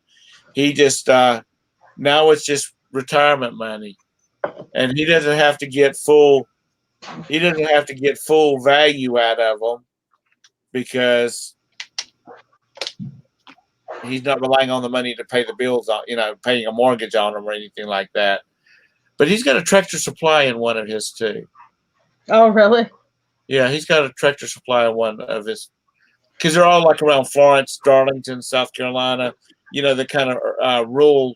I mean, they're good-sized towns, but they're a lot of farming and that kind of stuff goes on around them. Oh, that Tractor Supply revitalized that mall. That whole north side of the town really did. Jim sold that. Him and his dad sold that mall to a client of theirs, and then 6 months later sold it to another investor for that client that purchased it. And I think they got like $1 million or $1.2 million more than what the guy paid for it. So in 6 months, whatever his investment was, when he sold it for like $1 million more than what he had paid for it. He actually did pretty good with that investment. And then it sold a couple times down the way that somebody from downstate did it, and then it Right. ended up getting sold again. But those transactions didn't have anything to do with Jim or his dad anymore. The Dollar General that's in one of his strip centers, he said he went and met with corporate, and he said, "I've got this space. What do I have to do to get you to put a Dollar General in it?" Because he had a map, of where the nearest Dollar Generals were and all this kind of stuff, and he said, they said, "Well, what do you want for rent?" And he told them, he says, "When do you want to sign the lease?" I mean, he said it was just so cheap because, Dollar General is one of the biggest investment things you can be in now. Is if you got the capital to build a damn building, they'll put a Dollar General wherever you got a building at if it's not already saturated. Do they primarily lease their buildings, or do they actually own their own buildings? They lease them. They lease them all. And they have a walk away lease. They have a walk away agreement in it too. Oh yeah. And they got 100-year leases too. I know I got one guy on property, and they had a 100-year lease on it, and they still paying, I think, for it. They'll guarantee so many years, and then they can walk away after that and not pay any penalties. But he started looking at like little rural towns where they have little shopping centers, He started looking around for those, and he hey, Mr. Sadie, how you doing? You're up late for an old guy. Well, guys, I'm gonna take off. Like I said, I'm Okay. so let's try to get some early and head to work. I'm gonna work on Saturdays. Do you work all day? What's that? Do you work all day? I probably work about 4 o'clock. All depends, Hey, Mr. Sadie. That's probably one of your busiest days, though, isn't it? I do more stuff on Saturday as far as stuff I can't get done during the week, because we were closing Saturdays, but I'm down there doing paperwork, cleaning driveways, or working on my eBay stuff. I keep most of a lot of eBay stuff down there. I do a lot of stuff down there as far as personal too. Right. Well, like I said, I'll see y'all tomorrow. Some of y'all. All right. All right. See you later. Have a good night, Glenn. Okay, man. Bye. I'll be right back. I need to check something. We need to be right back.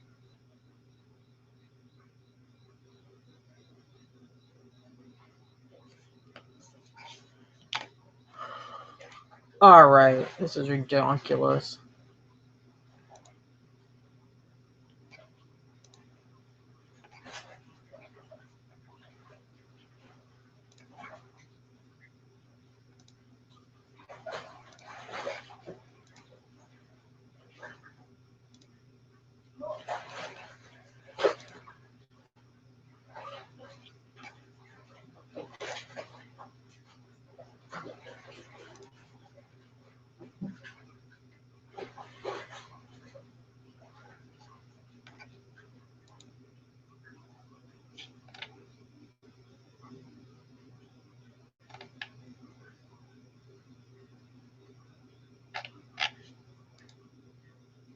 Hey, Mike. Tom just ditched me here. I guess so.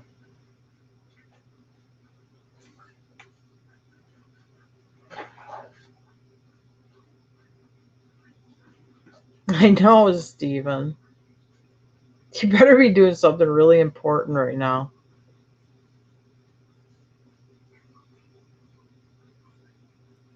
They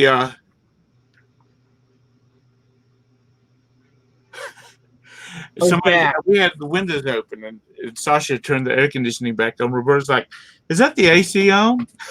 Uh-oh. And it was real hot in his bedroom, so we closed the windows and turned the AC back on. Somebody's like, so I have sales tax. Do I? Yeah, eBay collects sales tax in the state I'm in. Both of the states when I was in Wisconsin, they collected it, and they collect it here. Yeah, I saw that in the email where they were talking about they were going to start collecting the money. Oh, they haven't been for you? Well, I don't live in South Carolina, so North Carolina, they're not collecting it yet. Oh, yeah, they've been collecting it for a while in Wisconsin. I mean, I wish they did that everywhere. Yeah, it makes it easy. I mean, of course, you're going to have to write them a check, but you're going to have to write a sales tax check anyway. Honestly, well, stuff. I mean, we just didn't sell that much. But I guess, in state. Might have to ask Jim, and Jim is gone. There's the link if anybody wants to come in for a few minutes before we shut it down. But yeah, I wish they would. I wish they'd go ahead and just collect it for everywhere. So you still have to file. I would assume so because we had a file in Wisconsin, and they had been collecting in Wisconsin for a while. Well, I don't know. Of course, Jim handles that, and he's not. I would think that they would have to file since they're collecting the money and they're submitting the sales tax for you on your behalf. Jim, are you still in here? I don't know how that works. I want to ask you a question. Here, I'll ask Jim. He actually does this. I don't do this. So, okay, when you do the like eBay collects their sales tax for the state we're in, do you still have to file for the state, for the sales tax? Because you did in Wisconsin, right? I did in Wisconsin, but eBay didn't collect it. I thought eBay was collecting it up there. Oh, okay. So, but now that we live in a state, but they're collecting it here, right? Apparently, yes.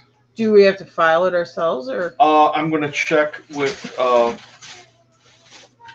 GoDaddy, which I use for our accounting, and see. They will tell me if Kentucky's been withdrawing sales tax in Kentucky purchases. Yeah. Yeah, but I have it on all my listings. I still have it. I have my setup. When you set up your listing, you tell it to collect your percentage for your state. I have it set up to collect that. So I don't know if it's collecting, but I did notice I bought something from another state on eBay, and they still charge me Kentucky sales tax. So anytime I buy something now that I live in Kentucky, it seems like anytime I buy something, Kentucky charges me sales tax. Mm. So that's the other thing is, as a buyer, I'm paying sales tax, and that seems like on every transaction. Mm. So I don't know if that's what the deal is in Kentucky. If they got them now, they bag them for every single. Because she's like, wow, this is our first quarter that they started collecting for them in New York. So I paid the first 2 quarters. Now what do I do? Yeah, I don't know. I don't have a good answer for that. I guess I'm going to check. But if you have a system I guess you can get it out of your PayPal or your credit card or whatever you're using to take in your payments. It should break down what you're taking in for sales tax on your state. And if it shows 0, then eBay's doing it for you. If it shows you took in taxes, well, then you better turn those taxes over to the state. Oh, okay. Yeah, because you don't want to be collecting money for the state. Because what you're doing is, you're in the state is using you to collect sales taxes for it. So if you don't give it its sales tax, you're actually stealing from your state. Yeah. Is the way the state looks at it, and that's because they rule over you. So that's the way it is. Yeah. Tax evasion. Yeah. There's a lot of people that have gone to jail because not paying sales tax. Yeah. What's his face? Al Capone. Yeah. And they couldn't get him on murder, but they got him on tax evasion. Oh. Well, you get on what you can. Yep. Yeah. So I guess we don't have a good answer either. Well, that's what he didn't work for the FBI. He worked for the Treasury. Yeah. Well, that's like that movie with Tom Cruise. It's a real old movie where he's the firm. Oh, I love that movie. They got him. They didn't get the corrupt law firm for laundering money. They got him for mail fraud. Yes. Oops, I shouldn't have said that. Somebody might not have seen that movie. It's a glass cabinet, Mr. Sadie, but it's got a good reflection. Oh, why is it shot at me? No, I don't well, think when it's 80-some degrees at night, I'm not going to wear a shirt. Yeah, and it's 11 o'clock at night, so that's when Jim starts losing his clothes. I usually start losing around 5 o'clock at night. Whenever I'm done, I know I'm not going back out there. He does have swim shorts on, but yeah, he don't have a shirt on.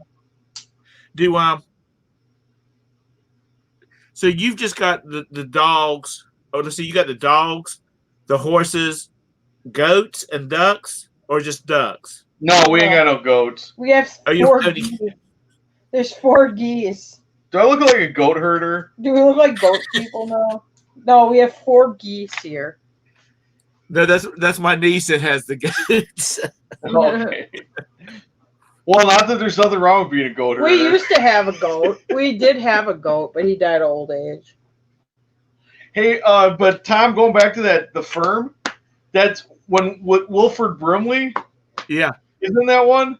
He's got a line in there that I love, because when people say, well, I wouldn't worry about that, I love that. Because if somebody goes to Wilford Brimley, they go, well, I wouldn't worry about that. And he looks them right in the eye and he says, you know what? I get paid to worry about things other people don't worry about. Yeah, that's right. I love that line. That is a good line. Because he makes the worries go away. Yeah. But that was a really good movie, and it was, the FBI agents we wanted him for money laundering. He said, well, I got you mail fraud, which is just as good. It'll put them out of business either way. Yeah. And then he didn't have to worry about losing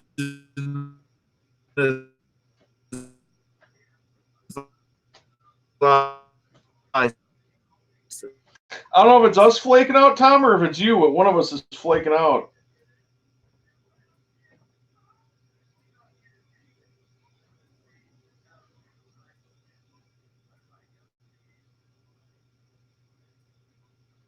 Do we, Tom? Because I hope not. I think you're driving. Early, yeah. It said that we must be having issues out here because it said unstable internet connection. Yeah, I lost it for you. You flaked out there for a minute. I didn't know if it was me or you. Be a good time to just say. Anyway, I guess that's a good time when Tara gets back. Do you miss the real estate game? No, not at all. Can you hear me, Tom? Yeah, I can hear you. Yeah, no, I don't miss it at all. I was done. I did it for over 20 years. I was done with it. I did it long enough. It just got, when people couldn't get lending, it just got too hard to do. I mean, it was just too much work. Yeah, you're riding people around, spending a lot of money on gas. Yeah, I didn't know what I was going to do, but I knew living on your credit cards ain't a good way to make a living. So I had to find some way to turn it around, so I started making money instead of spending money. And then you married Tara, and she just taught you a better way. No, he was still a real estate agent when we got married. When we were dating, she turned me on to auctions. See, I went to auctions when I was a kid with my parents, but I didn't really understand them. But she turned me on to these auctions and how you could pick stuff up cheap. I was like, wow, this is really great. I didn't know we were going to turn it into a business, but that's... Yeah, we used to start selling just to pay for our own auction habit. Well, I started selling because I figured at least I could do something. I would go with her to the auction. He'd buy a gun or something. And yeah, but then I'm like, well, how do I pay for this gun? I can buy something else here and then sell it on this eBay thing. So I'd buy just something else I didn't want to have any interest in, but I knew was worth something, and I'd sell it to pay for what the other thing I bought. But then eventually it grew into where we turned into a business. Yeah. Right. Well, that's the way it is. Mr. Sadie says, I see Jim in the mirror. He looked like a nude guy standing behind a lampshade. Well, he's not totally. I'm wearing swim trunks. He said he sold 2 fencing helmets. Oh, cool. They do all right. I think we sold those in the past. I have a fencing sword that Jim won't let me sell. No. It's not foil. It's a sword. There's a difference. It's an actual sword. It's not a foil. Okay. Mr. Sadie, you going fishing tomorrow? But not the kind that you do with the mask. Where What the one that you have actually has the point on it? Yeah, well, yes, it has a point was rounded off for display, Right. but it is actually it was one that was actually it is an actual fencing sword. It would have pointed tip. But it hung on a wall. We lived at a hotel in Chicago, and they redecorated, and we wound up with that was some of the stuff my dad wound up with.